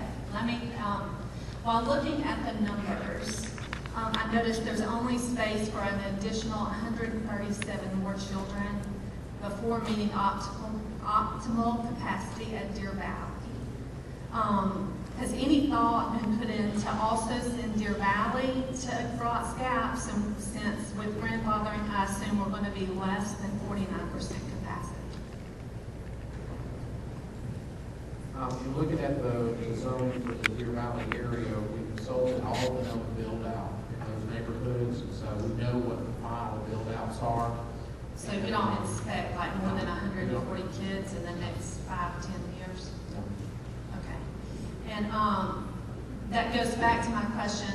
If you put back to the preserve, and you put Trace back at Trace, then my concern is, being South Shades Crest, we're already at half capacity. Is that something that you would consider? Or, I guess my concern is resources. When we're already at half capacity, if you pull out those numbers, we're going to be that much lower. Just wanted to kind of make that comment when it comes to resources and assistant principals, and we welcome anybody that's coming to South Shades Crest. Thank you. Thank you. First, I want to say thank you for allowing us to be heard. Thank you for your hard work in this extremely difficult task. My wife's here with me tonight. We're the veterans. We have a 10th grader at Hoover High School, a 6th grader at Simmons, and a 1st grader at Green Valley. After reviewing the plan, we feel that some good decisions have been proposed, others that need to be looked at some more. It was extremely important to us that you listen to our requests on these. For Green Valley, we expect a change. The changes proposed sometimes seem extreme, unexpected, and some even a little unfair. We've been a part of the Green Valley family for 11 years and have seen a great diverse school become a school with increasing challenges due to increasing poverty levels. We know that we're different. We know that we're not like most other schools. We have a lot of advantages, but they being different. However, to see some of our neighborhoods and apartments and homes changing so drastically, 50%, and the poverty level increasing, it's alarming. We thought one of the goals of this was to decrease poverty levels in some of our schools, but this proposal increases some of these challenges that our teachers and staff already face, as well as at Gwynn and Simmons. As different as we are from other schools, there is one thing that is the same. We have wonderful, dedicated, and loving teachers and staff, and they've stepped up when each opportunity has presented itself. Our Green Valley teachers continue to provide great education to our children. We have students who are smart and leaders who continue on to Simmons to be leaders and be successful, or go on to Hoover High School to accomplish the same things.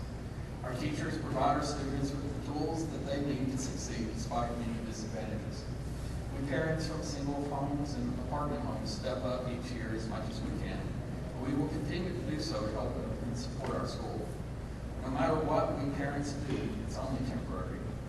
Our teachers, our staff, and our children deserve permanent solutions to continue to succeed.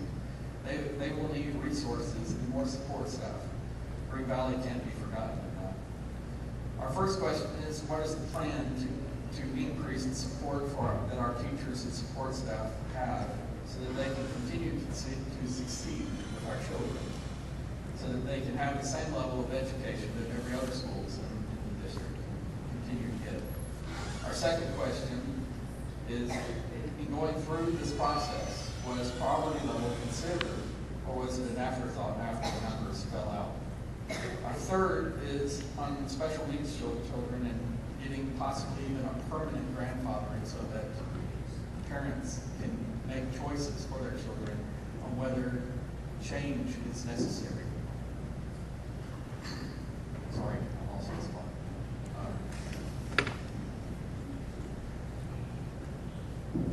Green Valley is a family, and our family is going to change no matter what. We will adapt. We will miss those that leave, and we want to say to those schools that are getting 52% of our children, you will be blessed. These are wonderful kids and wonderful parents, no matter where they live. The parents of the children who will be rezoned to Green Valley, don't look at that 50% poverty number. That does not define who we are. Your children will have great teachers. They will make great friends, and they will be loved and given the tools that they need to succeed. It may just look different than you're used to. We know you will do the same with our children. We can't look at ourselves as separate communities. We are all together.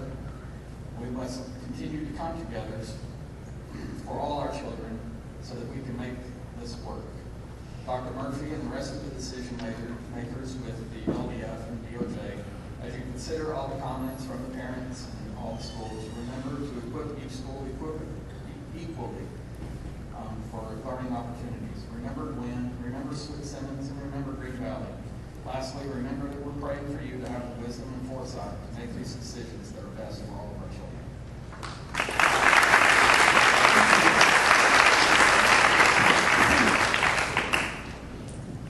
Hello, I'm Figueroa. I'm a proud Trace Crossings parent, and grader, and a child who will be coming into Trace, or will be coming into wherever. So I'm not much of an orator. That would be my wife over there, who is a much better speaker than I am, but thought I would at least throw a couple of thoughts out and some of my own impressions of Trace and my experience in Trace. We moved into this area a number of years ago with, the intention that Trace was a community, and this was a community in the truest sense of the word. Multiple neighborhoods, common locations, grocery stores, and a common elementary school, and a community school. That was what we were told. That was one of the things that sold us about living in the Trace Crossings community. And I think I can say this without a single thought against that. It's been wonderful. We've had the greatest neighbors, wonderful people in the community reach out. The school has been absolutely amazing. It's been something of a revelation to us. We had heard sort of rumors about it when we had first moved into the area, none of which was true, not even close. So I would say to all the dedicated teachers and administration that was there at Trace, thank you so much for taking care of our children. And that's the third way, the great teachers that we have in the Hoover School District. Thank you all for taking care of all of our children.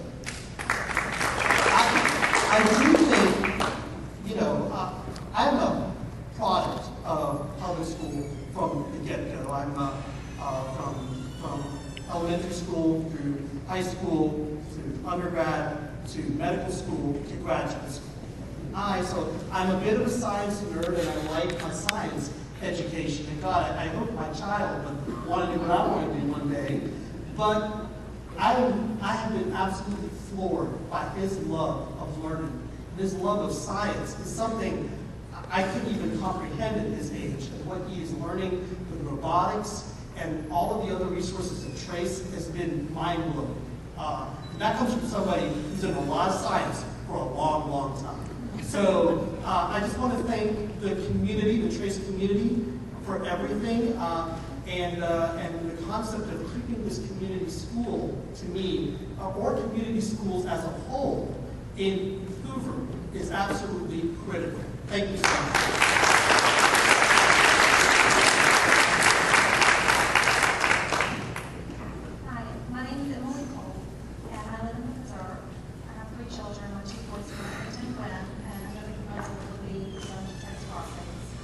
First of all, I would like to second all opinions that have been expressed regarding Wynn's current walkability, diversity, and safety. I won't go into a lot of detail on the community-based schools, but I do have one other comment that I would like to mention that I have not heard mentioned before. That the third grade classes from Wynn take a walking field trip each year to the Moss Rock Preserve, followed by a picnic lunch on the Preserve's Town Hall. This shows just how close in proximity Wynn is to the preserve, but the third grade students are able to take a field trip on foot into our neighborhood. Our neighborhood, as well as numerous others, would be rezoned away from multiple schools under this plan. The benefits of walkability to school have been proven, and communities across the country are striving to create multiple schools. Hoover is fortunate to have many communities with safe, walkable routes to school. My question is, Dr. Murphy, why does this proposal remove so many children from the schools that they can safely walk to?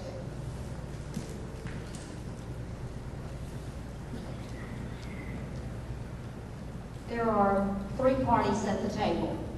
The school district is at the table, the Department of Justice is at the table, and the LDF is at the table.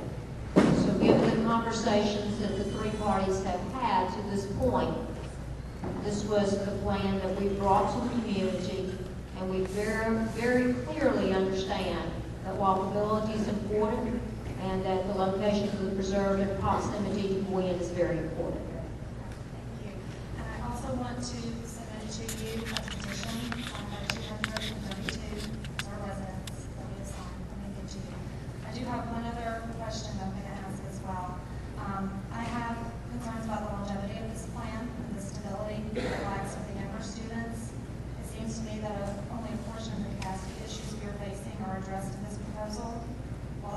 large percentage of the elementary students are being uprooted under this plan, the high school problem is left untouched. And it seems that the children that are so highly impacted, the elementary ones, will be the same ones affected in the future when the next phase of this occurs. What assurances, if any, can you give us that these elementary children will be left on the meter tracks that are being placed, that they won't again be rezoned from the middle school or high school down the road?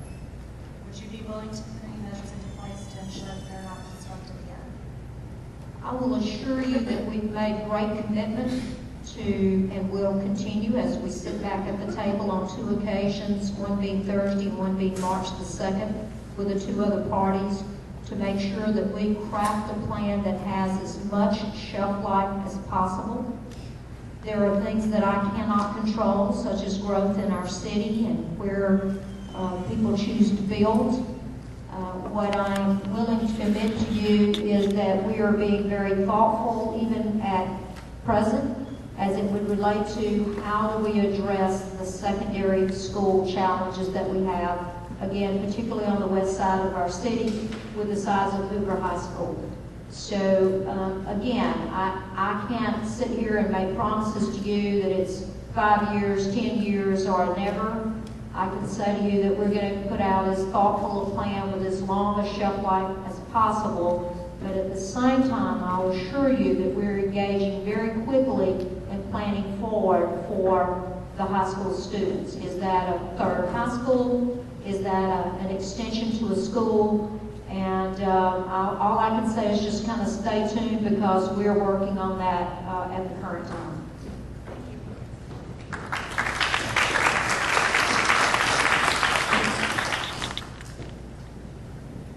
Hi, my name is Ann Page, and I am a parent. My children both go to Glen. I have a 3rd and 4th grader here. My concerns revolve around the classroom, and I want to go into a little statistics. I've spent a little time looking at some things, and I have a few questions. What I did was I took the numbers that are provided from the rezoning proposal, and I ran a statistically typical classroom from 3 separate schools, a 4th grade classroom, because that's something that I can also get numbers, data from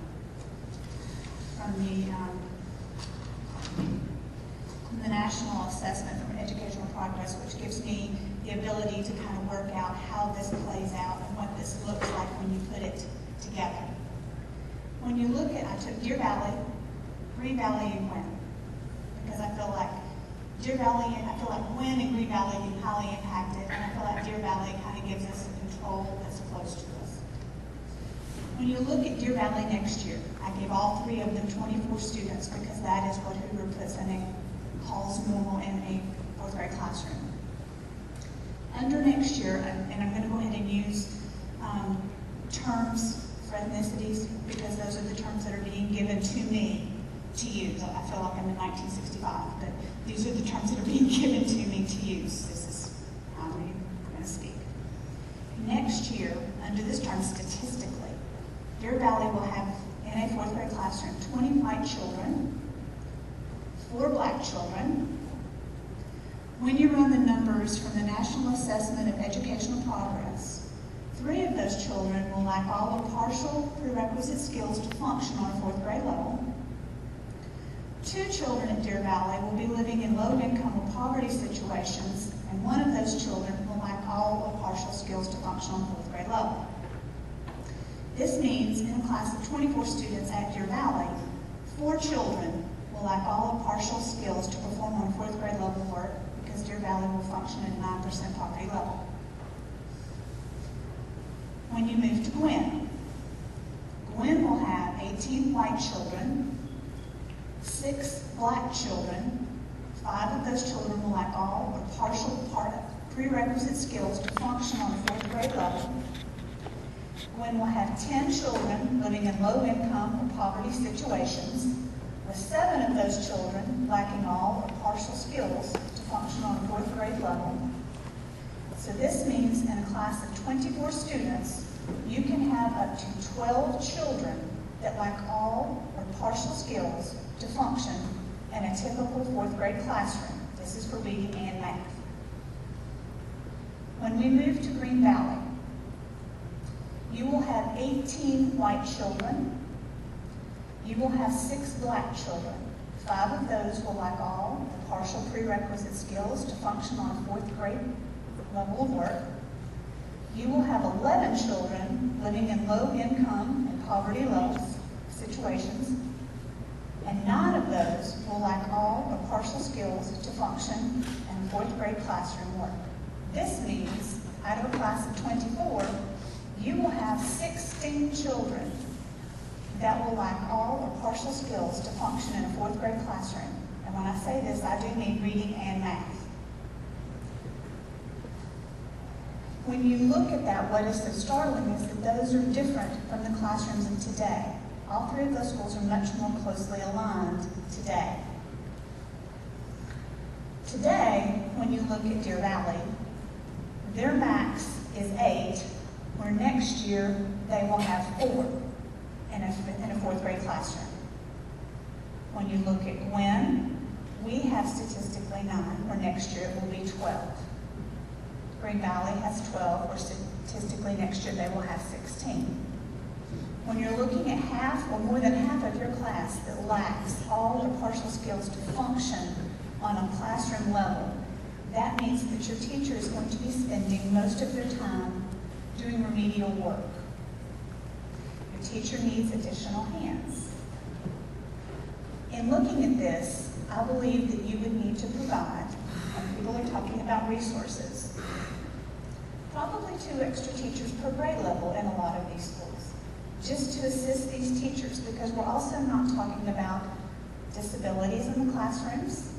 We're not talking about English as second language in these classrooms. And I do understand that we do have special ed teachers and we do have aides, but we do float, and they're not in the classrooms on a day-to-day basis in most classrooms. This is every 4th grade classroom.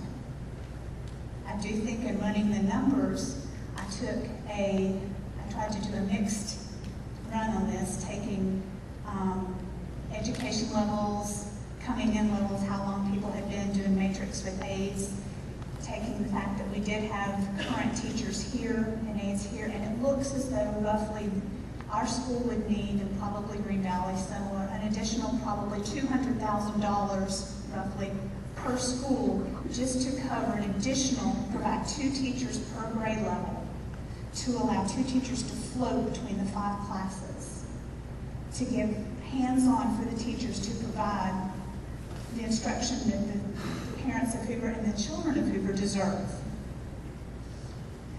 As I went forward, something caught my eye, and it kind of bothers me, and I wanted to bring this up. As I look at the projected numbers that you've released, the numbers you really released are for white students and for black students, and then we have the ubiquitous other that kind of comes in as whatever. I pulled the attendance report that was released last Friday, that was released to the courts. When I pulled Gwen's numbers, my kids are there, so I kind of where I went. Gwen currently has, as of February 8th, 14 Asian students, 16 that are self-reporting as mixed race, and 97 Hispanic students. Under the current plan, we are self-reporting 133 black and 451 white.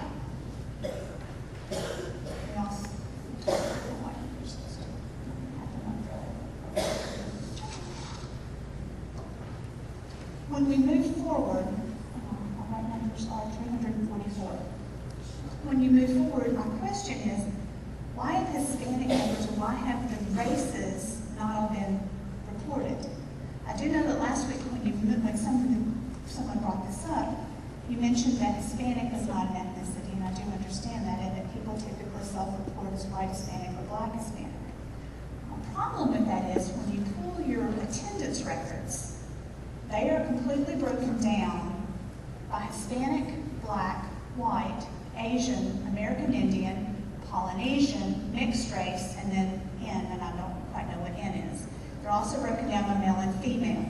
And and this is for every school, for every grade. If the numbers are broken down this way, I don't understand why when our projections are released, they're not released in the same way. It seems to me that what has happened is that if you're not considered black, everybody else has been lumped under white, which has inflated the white numbers that are either remaining or being moved. They're not being reported somewhere else. They're not being reflected. All that is being reflected is either white or black. Our Hispanic population is not being reflected. Our Asian population is not reflected. Our mixed race is not reflected. But these are the numbers that we're reporting and using to take before the Department of Justice to justify our transfers. But we're not reflecting what our actual breakdown ethnically is. We have it. We use it every day. We report it. But we're not releasing it when we use it for zoning.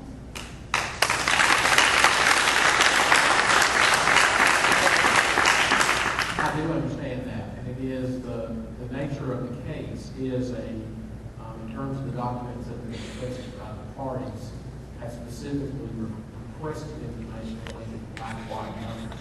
Black, white, and other should add up to the total number of students that being reported. But understand that the attendance data that you're looking at is based on this year's numbers. The current numbers and the other sheet you're looking at are our current population promoted a year. I understand that. My question is, when you do projections, do you use attendance data to do projections forward because you kind of know where people are, so you kind of have to know how many you have so that you can project this group of children are coming from this place to project forward that these children will be going here? You obviously know what your ethnic breakdown is that you're going forward to make the projections. Okay. So we know how many black children are going, okay, and we know how many white children are going. The problem is that we have a Hispanic population that is moving as well. We have an Asian population that is moving as well. Those numbers are being listed under a white population. They are. That's part of They would only be in the white column if they reported themselves as white. No, they're reporting as Asian and Hispanic. On your data here, these are your numbers. You're giving your numbers in two separate ways. But Hispanic is not an either or. Hispanic could be in any one of those three columns. Can I just show you what I'm looking at? And I have a question. Genuine question. I'm not trying to be facetious or anything. This is our Hispanic column. Okay, this is how we get that every day. You put it like this. H is our Hispanic column. This is what we do every day. This is how well this is every day. This is our projection. Although we're showing this black and white, I understand for the purposes of the case that is what we're showing. The problem is that when the numbers that are moving, we have 97 Hispanic children. I am quite positive that many Hispanic children are living in the apartments. All three of our apartments are moving. I'm quite positive that many Hispanic children are roaming in those apartments, and those numbers are reflected in your survey. I know that you know what the breakdown is. So our question is, can we get a clearer breakdown since we do have that? That would be great.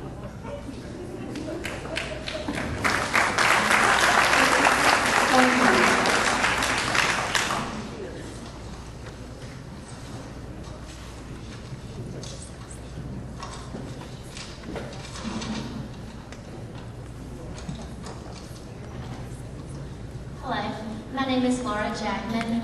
My two boys, 4th grade and 1st grade, attend WIN. I have a couple of questions and maybe to solicit Mr. Sweeney's help. We keep hearing that as part of the rezoning, we obviously have capacity issues that need to be addressed, but we also keep hearing that the Department of Justice and the LDF are requiring this rezoning. One of the purposes is to rid the district of the enclaves that are no longer allowed, I believe is how it's been said. I've done a little bit of research. I'm not a civil rights attorney, but I've done a little bit of research, and it seems that enclave districting has been permitted expressly by the Supreme Court of the United States, particularly when distance and travel is minimal. And to my knowledge, these cases have not been overturned to date. My question is whether Judge Heikela has actually ruled that Hoover must rezone to remove the enclaves, or if this is just a suggestion from the LDF and or the DOJ to obtain their approval for the rezoning before Judge Heikela rules. It seems that perhaps one of them have changed their position in the years since this case occurred, or since the enclave zoning occurred in the last couple of times that we've rezoned. But my question is whether we are actually under a court order to rezone, or if this is just our way of reaching some kind of agreement with the LDF or the DOJ. And I'll take a little bit of shot at it, but come on up with it, Mr. Sweeney, if you'll come on up also. Clearly we're under a desegregation court order. Clearly there are two plaintiffs in this process.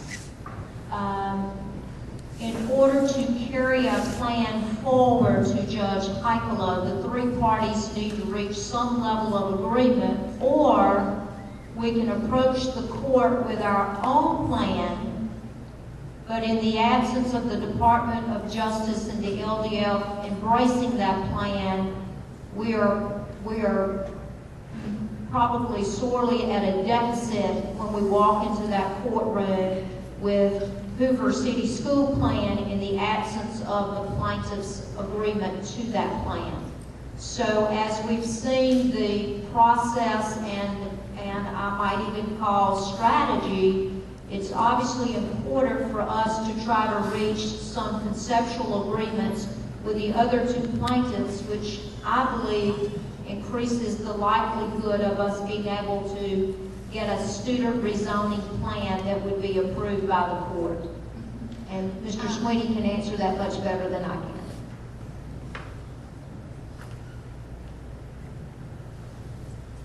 You've been answering so many questions so well for so long, it wouldn't be fair for me to say that I can answer it better. You've asked a multi-layered number of questions, and you position your questions with a lot of information, much of which is valid, much of which is accurate, but a lot of which isn't necessarily applicable to the unique facts that we're dealing with. For example, you are correct that courts have approved non-contiguous zones where the transportation burden has not been disproportionate. We got approval from the court to use the non-contiguous zones that have been in place for many years.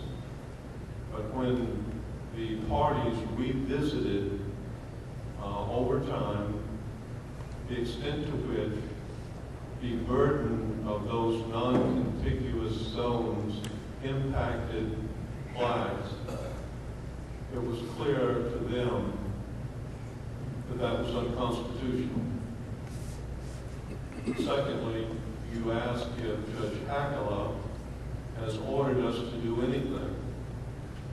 Judge Heikela has not issued any definitive order about a final plan for student rezoning that should be adopted.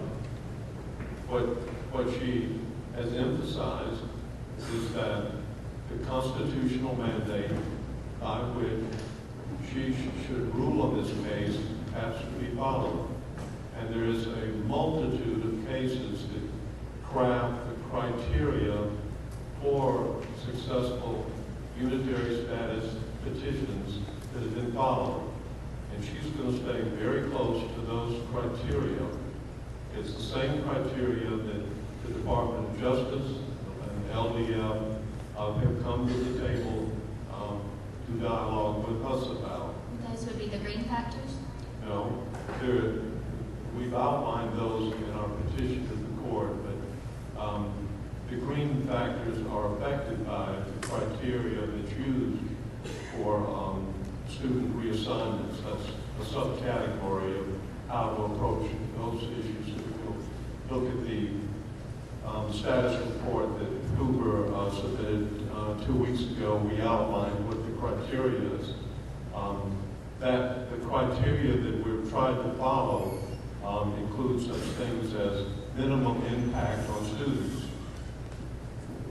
This plan impacts an awful lot of students. But how do you change student assignments to eliminate non-contiguous zones without affecting students? So that was a real challenge for us, and we can't assert to anyone that this plan does not impact an awful lot of students. I guess my thought and part of my question is that under the law we may not be, it doesn't appear that we're required to modify the contiguous zones as far as the enclaves that we speak of are, particularly in the sense that it's my understanding that very few of these result in a significant mileage change or time of travel, nor do a lot of these move students significantly out of their community. Fortunately, most of our schools are very close together. And frankly, I don't see people complaining or wishing that they were moved or that they have been inconvenienced by this enclave zoning. Typically, what we're talking about, I'm thinking, are multifamily residences that are relatively close together, that are going between 2 to 3 different schools that are also very close together. I don't dispute what you've heard, and I don't dispute what you have concluded based on your research. What I would submit to you is that the staff, much of the team that's before you, have spent hundreds of hours looking at exactly the kinds of things you've looked at, and have tried their best to minimize collateral transportation, distance, relocating schools, putting zones, and so forth. That they understand these people live and breathe in Hoover. When the Justice Department looked at overall mapping, they had no idea about the topographies, about the flow of traffic, and all those details. And the staff has spent hours with those parties explaining why this plan wouldn't work for in the reality of the decision making, and we tried to come up with adjustments. I think the dialogue that we've had in these meetings have brought up hundreds of details that need to be reviewed, reconsidered, and thought about. And we'll do that when we meet with them on Thursday. So I commend you for the research that you've committed and the people you've listened to, but we are considering a lot of those same things. Certainly, and I do appreciate all you've done. I've said that every time I've gotten up here. It's truly not a desirable task to have. Just one other comment. There's been a lot of suggestions that the Department of Justice, for example, is some alien body. They don't care about students. that are insensitive to what's happened, and that's not fair. The representatives of the Department of Justice are parents, they products of public schools. They don't want to disserve any factor of the community. And they come to the table with a civil, intelligent dialogue and listen to us. The Legal Defense Fund have come to the table determined to make sure that African Americans are treated fairly, but not at the expense of everybody else. They haven't come to the table and saying, to hell with the rest of the world, we're going to look after African American students. They're much more responsible than that. They wouldn't succeed in court if they came to the court and said, we're going to disregard everybody's concern except for African Americans. Right, and I appreciate you saying that, and certainly that's the impression that you've all given, and we have no reason to doubt that. And the additional input that you can provide living here certainly is valuable. I know one of the examples I might add. We were doing a little research again, and 19 of the 40 closest schools, Green Valley is the closest school to 19 of our 40 multifamily dwellings. 10 of those are zoned for Green Valley, and 5 are presently zoned for Gwen. Green Valley is the closest school of those 5, but we're about 1.6 miles extra. All of the apartments or multifamily dwellings that we're talking about are within 0.4 of a mile of each other. It is about a 2-minute difference by bus when you talk about Gwen versus Green Valley. All of those 5 apartments presently zoned for Gwen are being switched to Green Valley under the proposed plan, with approximately, like I said, a 1.6 mile difference in travel time, pretty close to the same community. One of the consequences of that is a lot of the Gwen students that are now being transferred to Green Valley will be within the 2-mile radius. Do you plan to get a waiver or request a waiver for the Lorna Road area, as you mentioned, for the South Shades Crest area, or will they be eligible for busing?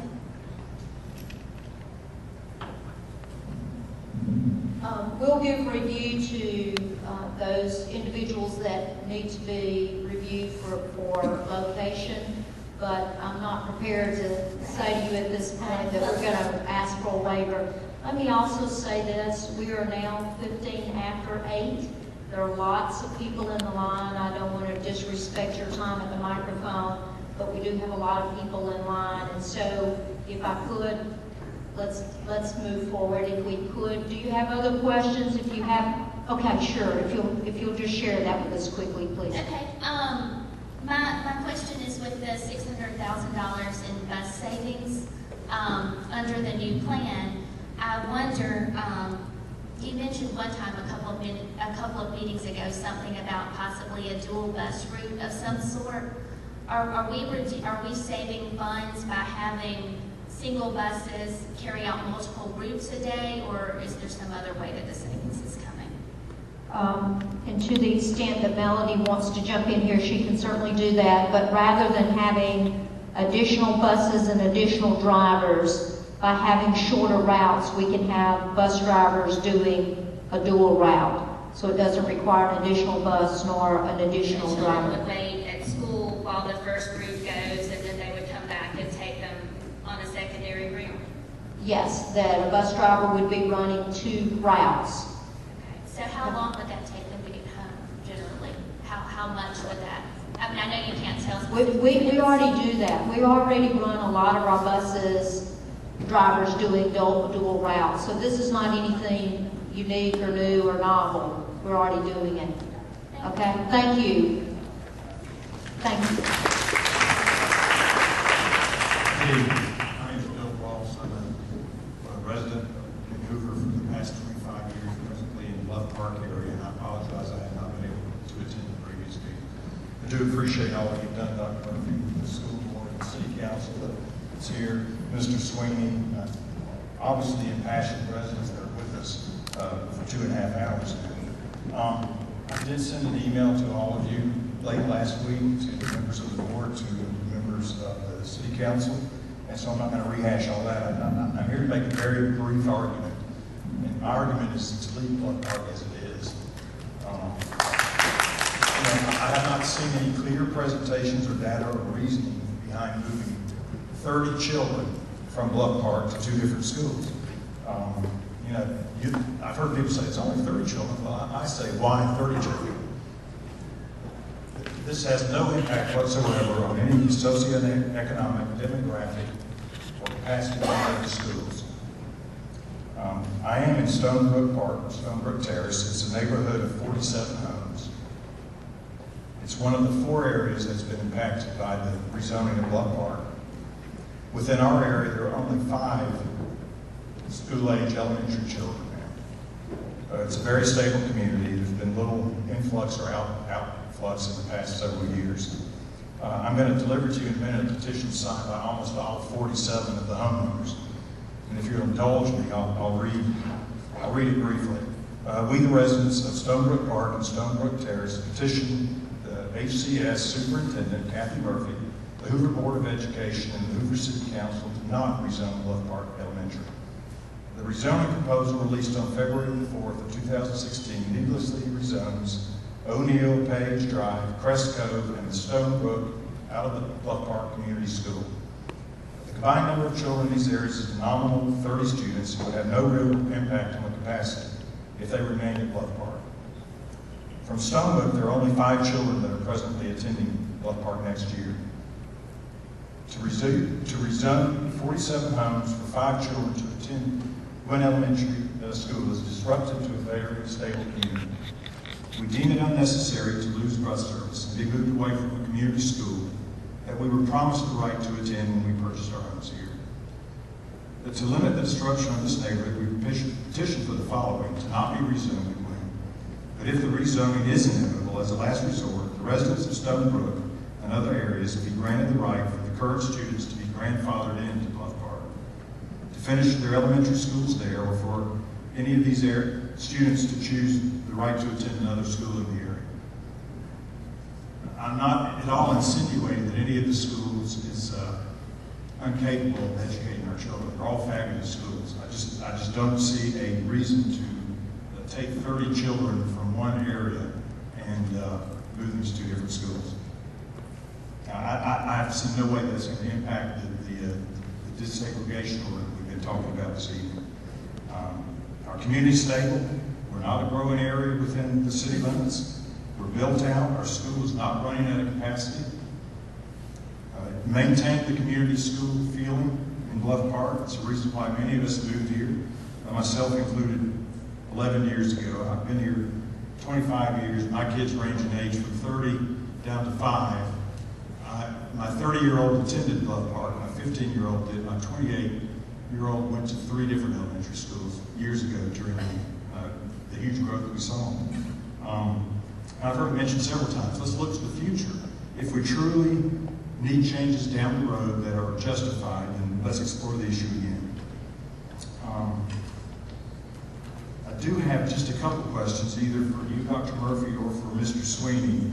He mentioned the status report that was filed recently in court. And there's a few things in there I just really want to get a quick answer to. Number one, there is no final plan drafted yet. Is that correct? That is correct, yes. And there's no final plan that's been proposed by the Department of Justice or the NAACP Legal Defense Fund? That is correct. And I noticed in the status report that there's been constructive dialogue that has gone on among the 3 parties. It mentions 1 in-person meeting. Have there been other meetings, and if so, how many, and how much time has been spent discussing these issues with the DOJ and the Legal Defense Fund? Multiple conversations, 4 to 5 conversations with the Department of Justice since I've been in the school district, June 1, and the Legal Defense Fund joined us on January the 28th for a conference. So 1 conference with them so far? Yes, that is correct. They will be with us on Thursday, and they will be back with us on March the 2nd. but they have been the party to receive all of the data that has been exchanged for months between the parties. And I appreciate you bringing that up. The lady, two speakers ahead of me, I think, asked about data. Can you share with us what data has been presented to the parties? Yes, we've kept the parties fully informed to include the Legal Defense Fund, even though they've not been present at the table every time the Department of Justice has been with us. We've kept the flow of information going to LDF, and they have access to everything that we've done. Our surveys, our rezoning resources. We're preparing documents after each of these meetings, forwarding those to the Department of Justice and LDF. We've even shared with them from our community what we've gleaned already, which we believe would perhaps be a good mitigation plan based on the things that we've heard from our community. So we've kept them fully informed, all parties, through the process. And if I could just add one addendum, as you know, Dr. Murphy inherited this ongoing process, and during the extended period of time when we were discussing transportation and the continuation of busing, thousands of data pieces were exchanged with LDF, DOJ. They have lived with information about this system for 2.5, 3 years, hundreds of pages and documents. Thank you. I appreciate it. Thank you. Good evening, my name is Denise Monty, and I'm going to talk a little quick in the interest of time. I think it's first important, though, for us to start with a statement from the Supreme Court. This is coming from the opinion of Powell. Our nation's future depends upon leaders trained through wide exposure to the ideas and mores of students as diverse as this nation of many peoples. That definition of diversity considers more than just race.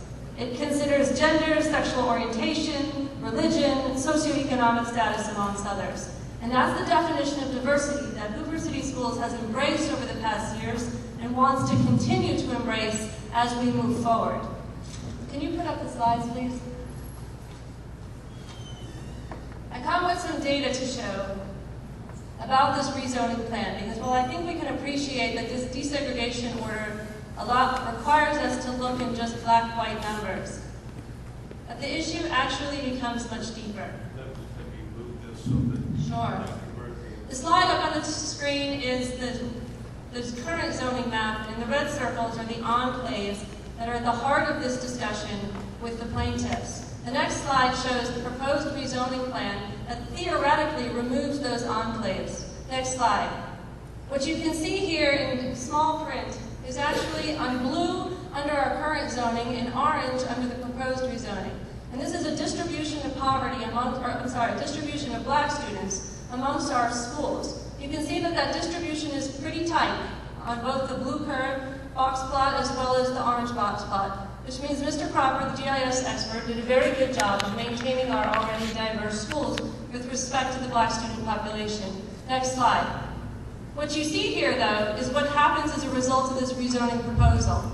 In blue, again, is our current zoning. You see a relatively tight distribution of socioeconomic status. What's displayed on the graph is percent poverty. What happens under the proposed rezoning plan is a wide distribution of that poverty statistic now. And you can see the distribution markings being made on the box and whiskers plot. Next slide. But what's most concerning is that we've been told that the current projection models here use the outgoing or graduating senior class as the incoming kindergarten class for these projection models. And that's always bothered me since it was told, because that presumes that the current graduating senior class has the same demographics as our incoming kindergartners. And when you can start looking at the data on the State Department of Education website, what I quickly found is that that's not necessarily true. That the current high school class is 28% poverty, whereas the current current high school class is 21% poverty. The current elementary school classes are 28% poverty. So there's already, in gross terms, a 7% difference. Next slide. But with the data that Mr. Sweeney filed with the court on Friday, you could actually dial in a little deeper and gain a better understanding of how different those two populations really are. how poorly are we really projecting the current kindergarten, or the next year's kindergarten population, by using the seniors. And what it shows is those numbers are very alarming. The current senior class has fewer minority students and a less percentage of poverty students than what will come into the school district next year. So the projection models are entirely incorrect. And so what you see when you actually look at our kindergarten population across the school district is the poverty percentage is at 28%. The current graduating seniors have a 17% poverty rate. That's 10% different. And so if you say, well, Dr. Monty, that you're only looking at a kindergarten class, if you actually average those numbers, which is what the school registrars do to estimate their next year's incoming kindergarten class, what you see is there's actually a 28.4% poverty difference then, versus the 17.7 in the current senior class. So what I would argue is that the current senior class is definitely not a good class to be using in these projection models, and it falsifies the data and the impact of what's going to happen under this rezoning plan. Furthermore, you then wonder what happens to those 10% difference of students, right? They can be equally distributed amongst the schools, but that's not the case. And I won't go into the metrics of how I could figure it out, but essentially I can explain it to you if you'd like. There's 3 schools that are going to essentially feel a much greater impact upon this proposal than the other elementary schools. And those 3 schools are listed there in yellow: Green Valley, Gwynn, and Rocky Ridge. Next slide. So what you see now is a new box plot. And what you have are the arrows, which are the actual projection increases if you used a model that took into account that the incoming kindergarten class next year will have higher poverty levels than the current senior graduating class. And these are actually mild estimates, to the best of my ability. And I suspect that those numbers will actually even go higher. So what we are going to result in as a result of this proposed zoning plan, next slide, is an actual segregation of our schools based on poverty. We're going to have the rich schools, and we're going to have the poor schools.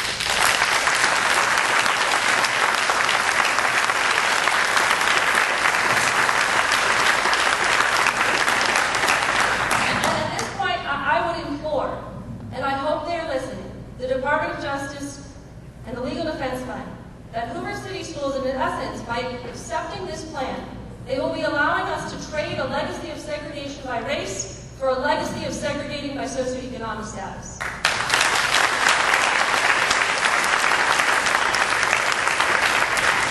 Mr. Sweeney, the proposed rezoning plan does not minimize undue burdens on other students, and in fact, the greatest burden will be shouldered by our most vulnerable population. Next slide. This is achievement data. I know it's small, but essentially what it's showing is that the students in blue are our poverty students. This was their 5th grade ACT Aspire data. Those students are the least performing of any population in our district. Yet these students, it's these students who are going to shoulder the burden of this rezoning. And I will tell you, poverty transcends race. And it's these students for which education can have the greatest difference in achieving and changing their lives. Last point. This is not about resources, Dr. Murphy. This is about creating the diverse learning environment the Supreme Court has advocated for our nation.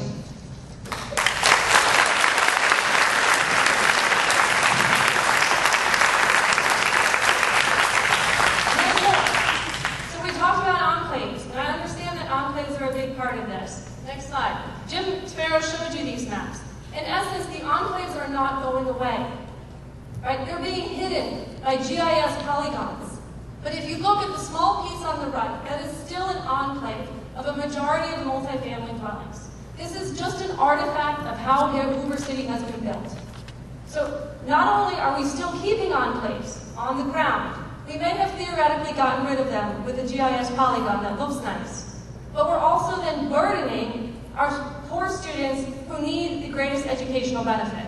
Next slide. And one more.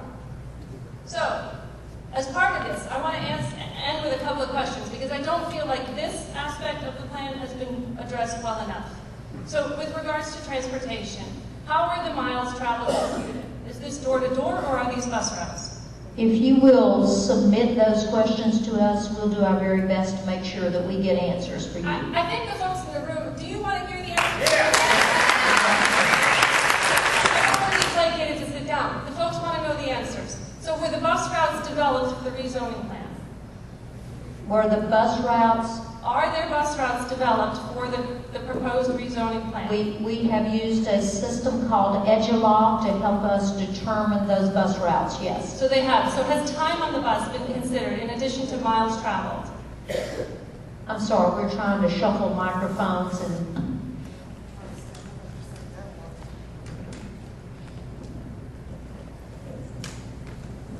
Let me see if I can answer as best I can for you. Miles travel computed, that is done by routes with the Edgelog program, plots in the students, plots the shortest distance routes between pickup points, as they say, and we shuffle pickup points to change that a little bit. As that data changes, those routes change as well. For example, we can have routes change as students move in or move out. So And so that's a very fluid Point issue. to make. Were those routes developed with the current senior class used as the current in the incoming kindergarten class? Yes. They were. Okay. So So you realize those routes will have an error in the model now. Well, I mean, we don't have kindergartners yet, it's a projection. I understand, but it's not the best projection that could be But made. it's what we have at this point, so. But there could be one, I'm just saying there could be one better, and I'm Yes. imploring the district to do I'm better. not arguing with you, I'm just, you're asking me what we did, I'm trying to explain it to you, okay? Who developed these routes? Edgelog develops them, and then we check them hand by hand on those. Some of those we have pulled from the computer, others we have tweaked manually because of topography and because of drought times. It doesn't necessarily route them. It's just like when you use your GPS on your car. It might take you the shortest distance, but that may be over hill, dale, round valley, and over bridge. Whereas you would prefer to go an interstate route that's actually miles longer, but actually faster. Does that make sense? So we look at that as well. Now, obviously, we've got many routes. And as you say, Hoover is laid out quite interestingly. So traffic does play into that. The people who are plotting the routes are Hoover residents who've been here a long time.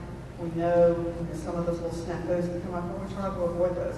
And we all know from traffic in Hoover, sometimes that's simply not possible. You only have one South Shore Coast Road, 8% more, okay?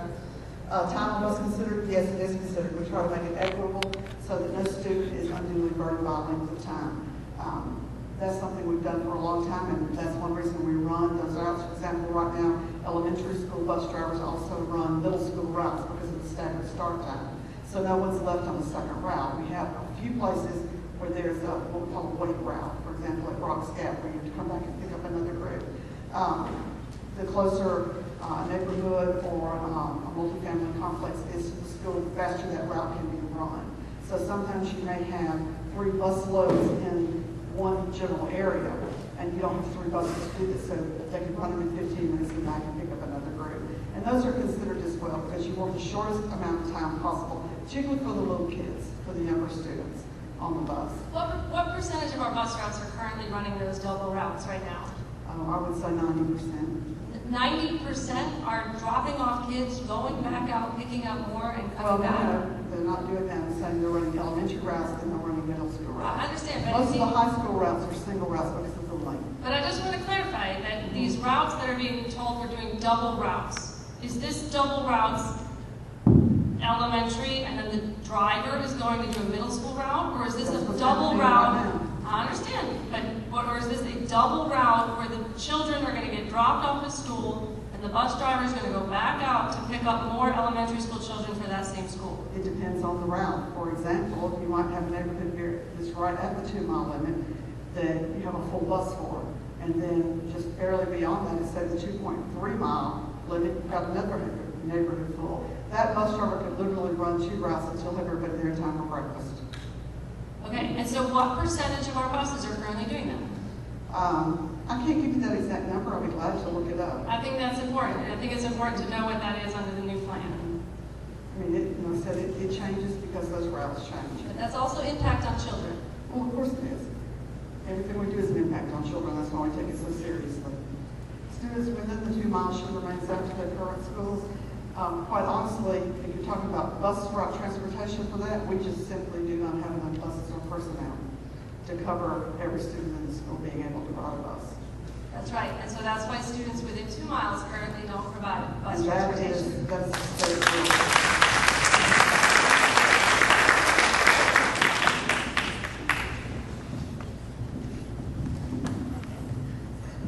Hey, my name is Will Ramsey. I'm the father of a current third grader at Green Valley, and I have 2 younger children that will eventually go to Green Valley as well. I did want to take 1 second to thank our principal, Jeff Singer, and the entire staff at Green Valley for the great job they do. We love Green Valley Elementary School. I'll try to be quick, but I just had an observation from the projected statistics that were put out for each school. I was just really surprised by the amount of students in poverty at Green Valley Elementary School. And don't quite understand why Green Valley is so high. Basically, 1 in 2 students projected at the school will be in poverty. I also noticed that it looks like we're going to have a total number increase of 51 students at Green Valley. Of those 51 students, 88% are either at or below the poverty level. I can't quite understand why almost every new student coming to the school is at or below the poverty level. I've also heard the term community school used a lot tonight, and I don't think anyone has said that specifically to Green Valley, but I feel like Green Valley is a community school, and always have, and that's why I love Green Valley so much. But it looks like we're going to be moving 52% of the students into the school. So basically half the school in what is, in my opinion, community school is being moved. I wanted to touch on the point that a lady made a few speakers ago about the percentage of Hispanic students that are basically hidden in these numbers that I don't see at all. I see for Green Valley projected 19 other, and I'm quite sure there's more than 20 Hispanic students in my son's grade. When I go there to eat lunch with them, I see numerous students that don't speak English. But the main thing I would say is that poverty does transcend race. And race is not what I see in these numbers, but it's poverty. And it makes fundraising at the school difficult. It makes class parties difficult. My wife served on the PTO and has seen the difficulties that Green Valley in specific has had with fundraising done internally and participation rates in that. And I just don't quite understand why the percentage of poverty in Green Valley is so high. When you compute the average of the projected poverty over all of the elementary schools, the average poverty rate is 24%. Green Valley is projected as 48%. And why is it so high at Green Valley? And then the last thing that I noticed, looking at the current zoning map versus the projected zoning map, is that Green Valley's geographical area is shrinking. And what we're losing are the neighborhoods with single-family homes and homeowners that are more likely, in my opinion, to not be at or below the poverty level. And a lot of those homes, the schools that they're going to, are further away than Green Valley. So why are they losing those neighborhoods?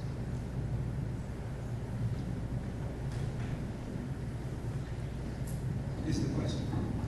Why are we losing the students who are in single-family dwellings? And again, I would go back to the slide that we shared earlier that shows the corridor of where those multifamily apartment complexes are. But why move students from single-family homes that are closer to Green Valley to schools farther away? And again, we have the need to make sure that we are listening to 2 other additional parties at the table. But again, I would say to you, we clearly understand the level of... Do those parties feel like a 50% poverty level at one elementary school is fair? And the rest of the schools... I would say again, remember that this plan was not approved by any of the parties. We simply brought out a plan to you all that has had due diligence and that conceptually was agreed upon, but your feedback is valuable to us, and we certainly hear the concerns about the poverty level at Green Valley. And it appears to me what it is it's a segregation of poverty to a select few schools, not a desegregation. Thank you. Thank you.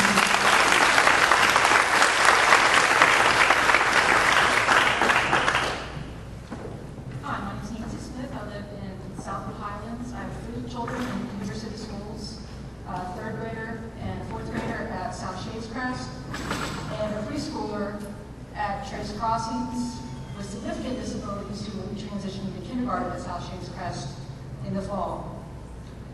I do not believe that the decision to make SSC a K through 2 school is in the best interest of the children, nor does it appear to provide a long-term solution to the overcrowded elementary schools on Hoover's western side.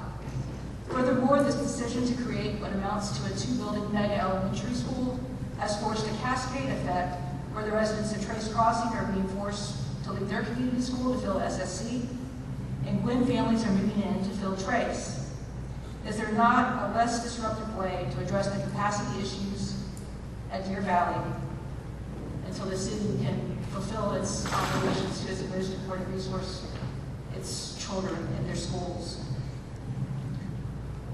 I have concerns about the expected enrollment at SSC and Rocks Gap for the 2016-2017 school year, given that rising second graders and rising fifth graders at both Deer Valley and Trace will be allowed to stay at their own schools. Concerns about what this will do for student enrollment at schools that will already be significantly underutilized, and how this will affect the ability to provide resources necessary during what could potentially be a difficult transition year. What's the long-range plan for Rocks Gap? One of you needed as a middle school sooner rather than later. Why are we spending money to convert a great middle school facility into what would be at best a mediocre upper elementary school, only to have to reconvert it not that long down the road? And finally, second to third is a pretty big transition year in our district.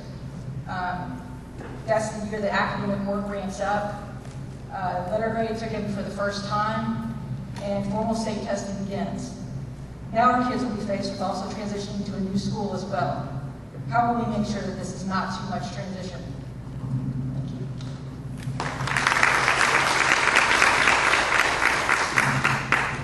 Hello, my name is Catherine Clary. I live in the Preserve. I have 2 children at home. One is a 4th grader and one is a 2nd grader.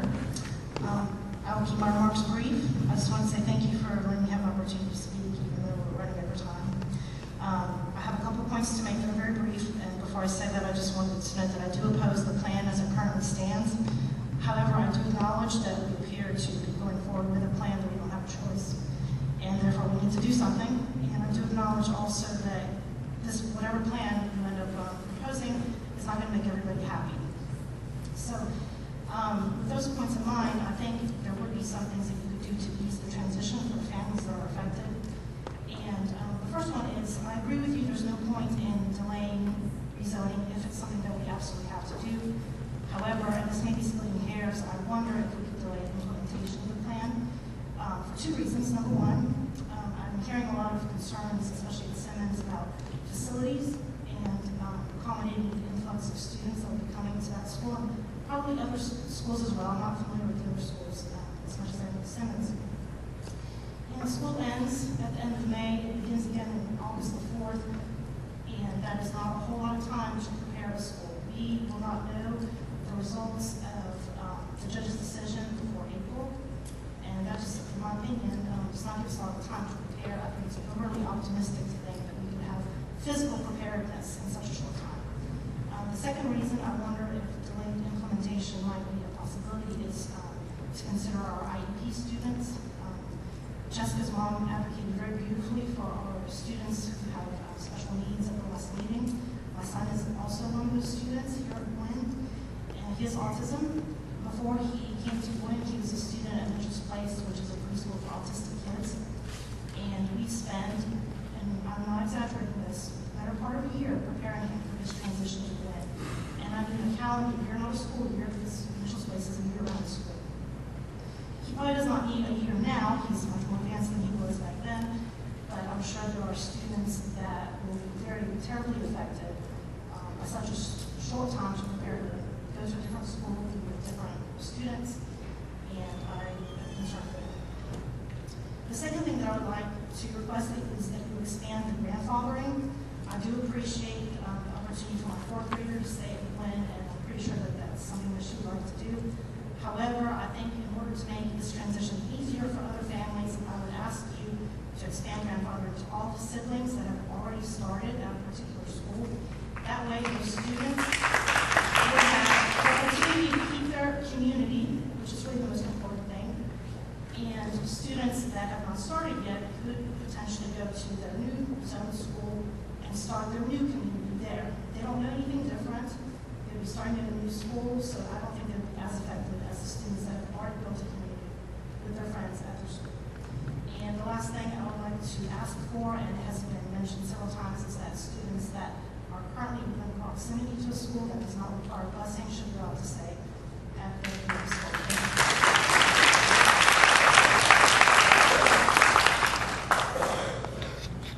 Good evening. My name is Cheryl LaRue, and I have authority here at Gwen. She's been here 4 or 5 years. She's 4th grade, and we really appreciate everything that this school does for her.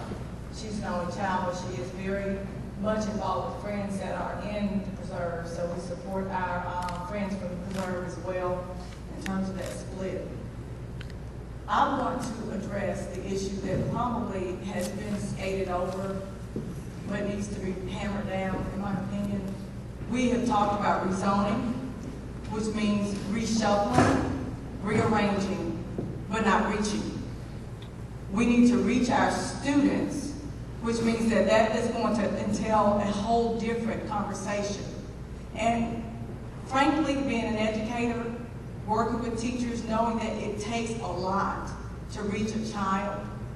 I've worked in Hoover, and I'm disappointed that 14 years later, since I've worked in Hoover, we're still having the same conversation about apartment kids, and the same stigma is still there.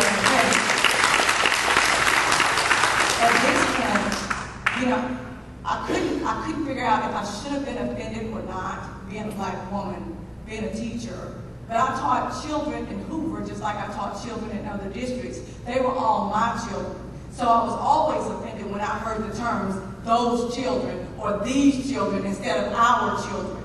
That we belong to them and they belong to us, and it's our due diligence to do whatever we can to keep them in a place where they feel safe, and that we equip our teachers with diversity training so that they understand all walks of life, so that they can train those children to do everything that they can do to get out of that situation. Thank you.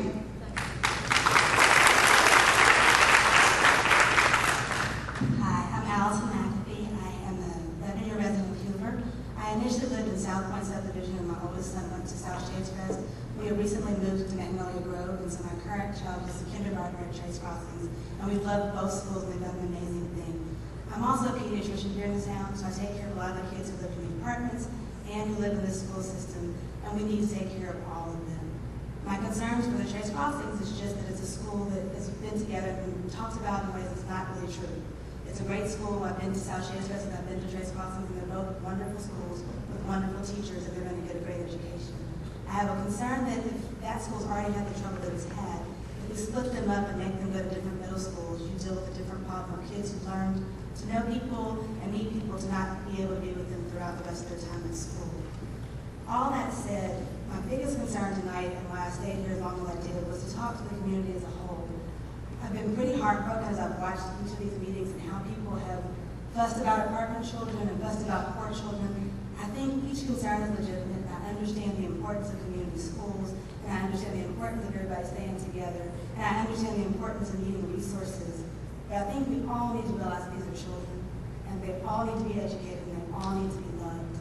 And it just breaks my heart at this day and age to see people still feel that way about different children. And I understand it's not all that they're poor. I just feel like we have to decide today that kids are watching us, and we as a city can make a decision to come together after everybody's fussed all that they fussed about, and all these arguments are legitimate.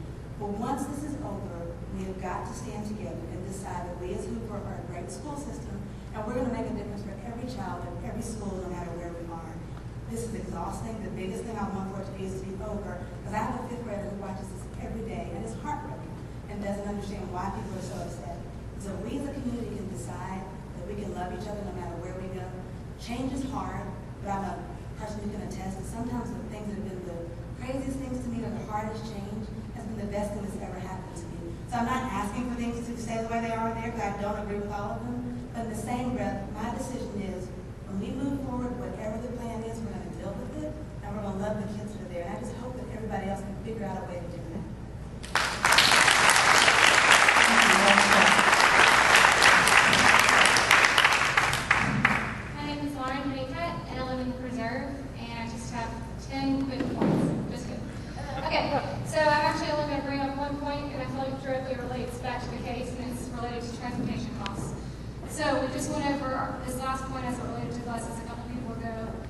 established that we no longer have, that we do not have enough buses to bus kids that are less than 2 miles away, whose residence is less than 2 miles from school, which is our current practice. And may I add to that, by state law, we do not transport students within 2 miles unless we ask for a waiver. So that's also a state law. Yes, yes, yes. And so what I'm getting back to is I went in and I looked up all of our multi-unit dwellings, I believe as we're referring to them. And it looks like under our new zone plan that 9 of our apartments, 9 of our multi-unit dwellings are no longer going to have, are now going to be rezoned to less than 2 miles to a school. So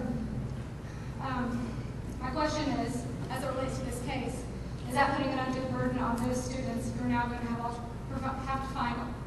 to find alternate transportation to school, given this giant bus case that's been going on for the last 3 years? Sorry, that's it.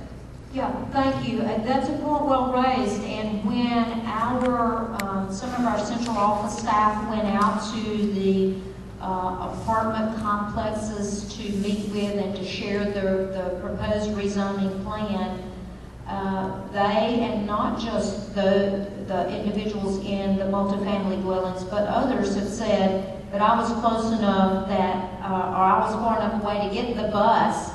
Now you've moved me closer and I don't have access. And I think that's a legitimate question and a legitimate concern, and we've heard it several times through this process. So understanding that we may be getting them closer, but in doing that, do we have individuals who've lost getting on the bus as a result? If I'm following your question, that is a question that others have too.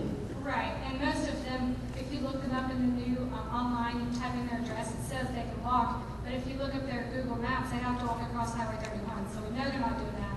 So obviously I think that as it relates to the DSM. Very legitimate question and a legitimate concern.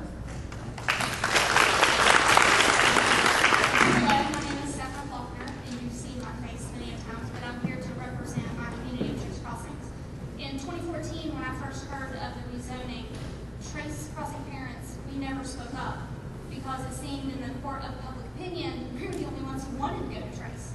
We love our school, and we are very surprised that 75% of our students will now be rezoned, and we're the ones who wanted to be there.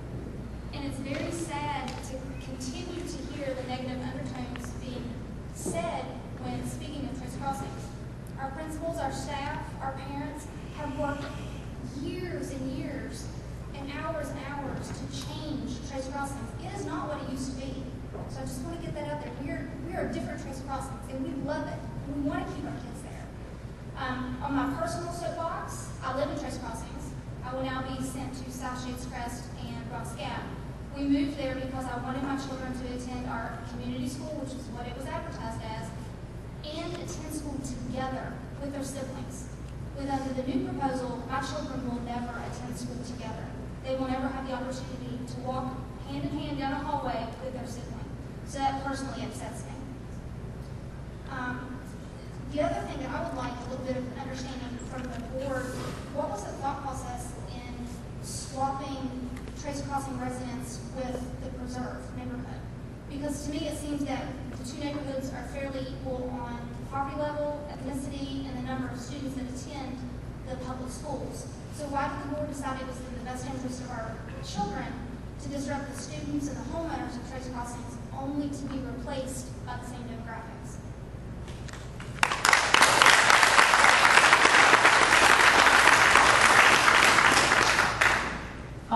At 9 o'clock tonight, I don't know. No. Please let me just kind of correct your comment about the board. Again, this has been a collaborative conversation that the school district, the leadership, the superintendent needs to own, and the other parties at the table. And I realize that much of what you're talking about looks like just fruit basket turnover and swapping for no good reason. But I assure you, as we sat at the table, there was some conversation that substantiated some of that. And but I also want to say what I've said to probably about 2 or 3 people in front of you. We really do hear you, I promise you. The other thing that on behalf of Park Chase Crossings is we're very concerned our students will already be split being in elementary school, and when they go into Bumpus, only about 20 of our students will be attending Bumpus. The rest of our students will go to Simmons.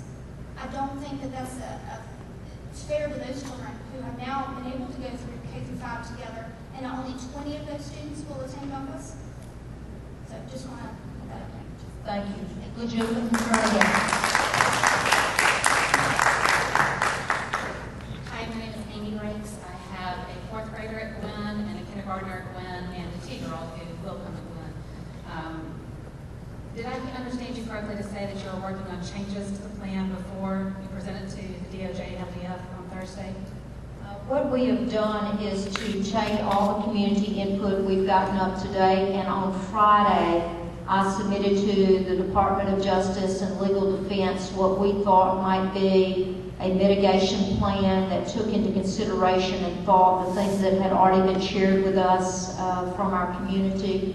And then, as I've already said, we'll take the things that's shared with us that may be different that comes to the table from this meeting tonight, and that those also will be forwarded. But yes, we're looking for any way and every feasible way to meet our obligations under the desegregation court order, at the same time deferring to our community for the ideas that they have that makes this plan better. Since we're listed as the first party to this process on your slide, do you think we could get a copy of that new proposed plan, the mitigation plan?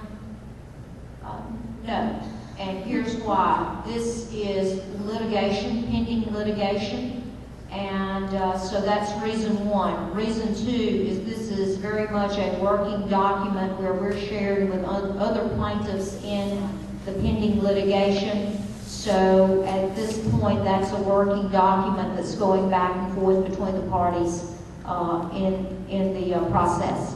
And let me add that that was part of the protocol that was agreed to by the parties at the outset of this, discussed with the court, which respected the need to have a free flow of information with the parties in the way that we're doing it. So it's not Dr. Murphy that's withholding information from you.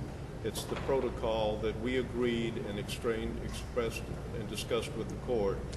I understand. It's just when we're listed as one of the parties on the slide, we're always mentioned as the first party, and transparency is always mentioned. It doesn't seem like we're actually a party, and it doesn't seem very transparent. But I understand the litigation behind it, and that there are reasons for secrecy. I just wanted to make sure I understood exactly how secret it was right now. Well, and please understand when I say a mitigation plan, we've taken every recommendation that has come to us, those recommendations, those concerns that have been expressed to us, and we took every one of those and said, what if this was done differently? How would that impact the overall plan? Took the next concern and said, if that one was implemented, how would that affect the overall plan? What if we did 1 and 2? Then what is the overall plan? So I guess I say that to say there have been multiple, as you know, concerns come to the table. We've looked at each of those concerns singularly as it would relate to its impact on the whole plan, and then we've continued to do combinations of things. And again, there's no way we will be able to do all of the options that's going to make everyone happy. However, I feel fairly confident that we have placed before the DOJ and the LDF some opportunities and some options that makes this a much more better plan, at least as our community would see it, in hopes that we also are still meeting the obligations of the court or the parties. Would you mind if I make one other comment? There are two possibilities that may come out of the dialogue next week. One is that we will have some sort of agreement with the other parties. The other option is we won't have an agreement. What Dr. Murphy has shared in previous meetings is that if we come to some understanding about what's mutually agreeable, she will bring that to the public before it's presented to the board on March 7th. Now, whether that's 48, 72 hours will depend on how many loose ends there are to tie everything up with the other parties. But Dr. Murphy has committed to make sure that the public has additional input before it's presented to the Board of Education on March 7th as executive. Well, it's certainly our intent to share as soon as the parties all, again, agree in some concept as to the plan, that we will share it out prior to going to our board on March the 7th, with the same opportunities for you all to go online, email, and share any existing concerns. There are no plans to, however, bring that plan back out and start community meetings again, of course. One of my suggestions that I have not heard in any of the meetings that I've been to is to take the park at Hoover apartment complex and change it from the Gwen Simmons Hoover feeder pattern to the River Chase Berry Spain Park feeder pattern. The total bus route for all three schools is no more than 3 miles difference. And that would also help to spread out the poverty level and would help move some of the students to Spain Park from Hoover to help that end of things. Last meeting, it was brought up that Simmons doesn't have enough lockers. Have you had a chance to check and see how many lockers Simmons does have? I have not had a chance to stop and see how many lockers Simmons has. When you check on that, you might want to check on how many lunchroom seats they have also, because if they have that high of a percentage of poverty students, sometimes the only meals these kids are going to get to eat is at school. And we don't want them having to eat at 10 and not eat again until 10 the next morning, or have to wait till 2 o'clock to eat. And then my final point, there's a higher percentage of the schools that have a higher poverty percentage, also, with one exception, had the higher black percentage. Is the NAACP actually happy with that statistic?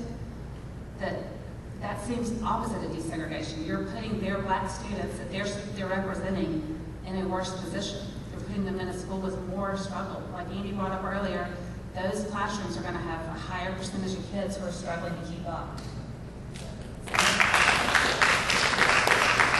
And they are aware of those numbers, and from that end, I certainly think that they'll continue to have conversations with us about that. And I would assume that that may not be the satisfaction of LDO. Okay. One last point, I'm sorry. Earlier, Mr. Sweeney asked, how do you change it without impacting too many students? You make the changes without changing the schools that aren't broken.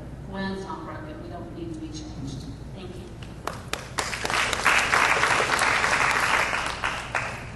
My name is Elisa Hyde, and I have 3 daughters. One is a 11th grader at the high school, one is a 7th grader at Simmons Middle School, and one is a 5th grader at Green Valley Elementary. Before tonight, I was didn't understand why that my backyard neighbor, that we share backyards, they were going to Hoover and we're going to Spain Park. So, but then being here, I realized it's because we're a homeowner and they're a multi-house, you can't move them. So I guess what we were wondering though was why there weren't more of the single houses that were kind of scooped to be moved to like the Spain Park area. But then I guess it's inevitable that change has to happen, so we understand that. But I guess my suggestion would be is that please consider these kids who are going to have to leave what they know, meaning that my high schooler, the 2 little ones have watched their sister, and they've been to Simmons, and they've been to the high school, and they know the lay of the land. So they're very, like my middle school, she's very, very worried that when they leave and have the visits, other schools, whatever, that she's like, Mom, I have to sit in ISS instead of getting to go to like high school. And I said, baby, I will take you to Spain Park if I have to, by my car, and whoever else wants to go with us. But I guess I would just ask you to consider that's a hard transition because, when you're in that middle school and that age, it's just such a developmental time, and it's hard for them anyway, making new friends, and friendships don't happen like overnight. They take a while. So that's a really hard thing for them because they're having to make a whole new set of friends. And so they're just worried about, when they do school visits, what we're going to probably end up doing is grandfather again the 2 older ones for 1 year. Well, because high school graduated from high school, and then Allie will stay at Simmons for 1 year. But then Ella Jane, the best thing for her is just to go ahead and move to Berry. So I will end up driving an hour and a half carpool next year, which is fine because it's the best thing for all 3 girls. But I just ask that you would consider that transition for those kids who likely will be kind of shuffled in the, lost in the shuffle because they won't have the typical, like, we're getting on the bus and going to Simmons or getting on the bus and going to high school kind of thing to, on those field trips. Thank you. Thank you so much. Again, thank you for the conversations that you brought to us, the passion you brought to the table. We're very respectful of that. Hope you have a great night. And we're monitoring the weather. Maybe some weather issues tomorrow night, but right now we're still on schedule for our Spain Park High School meeting. 6 o'clock. Thank you. If everyone would please use the exit that takes you out towards Simmons, please be directing traffic that way. Exit.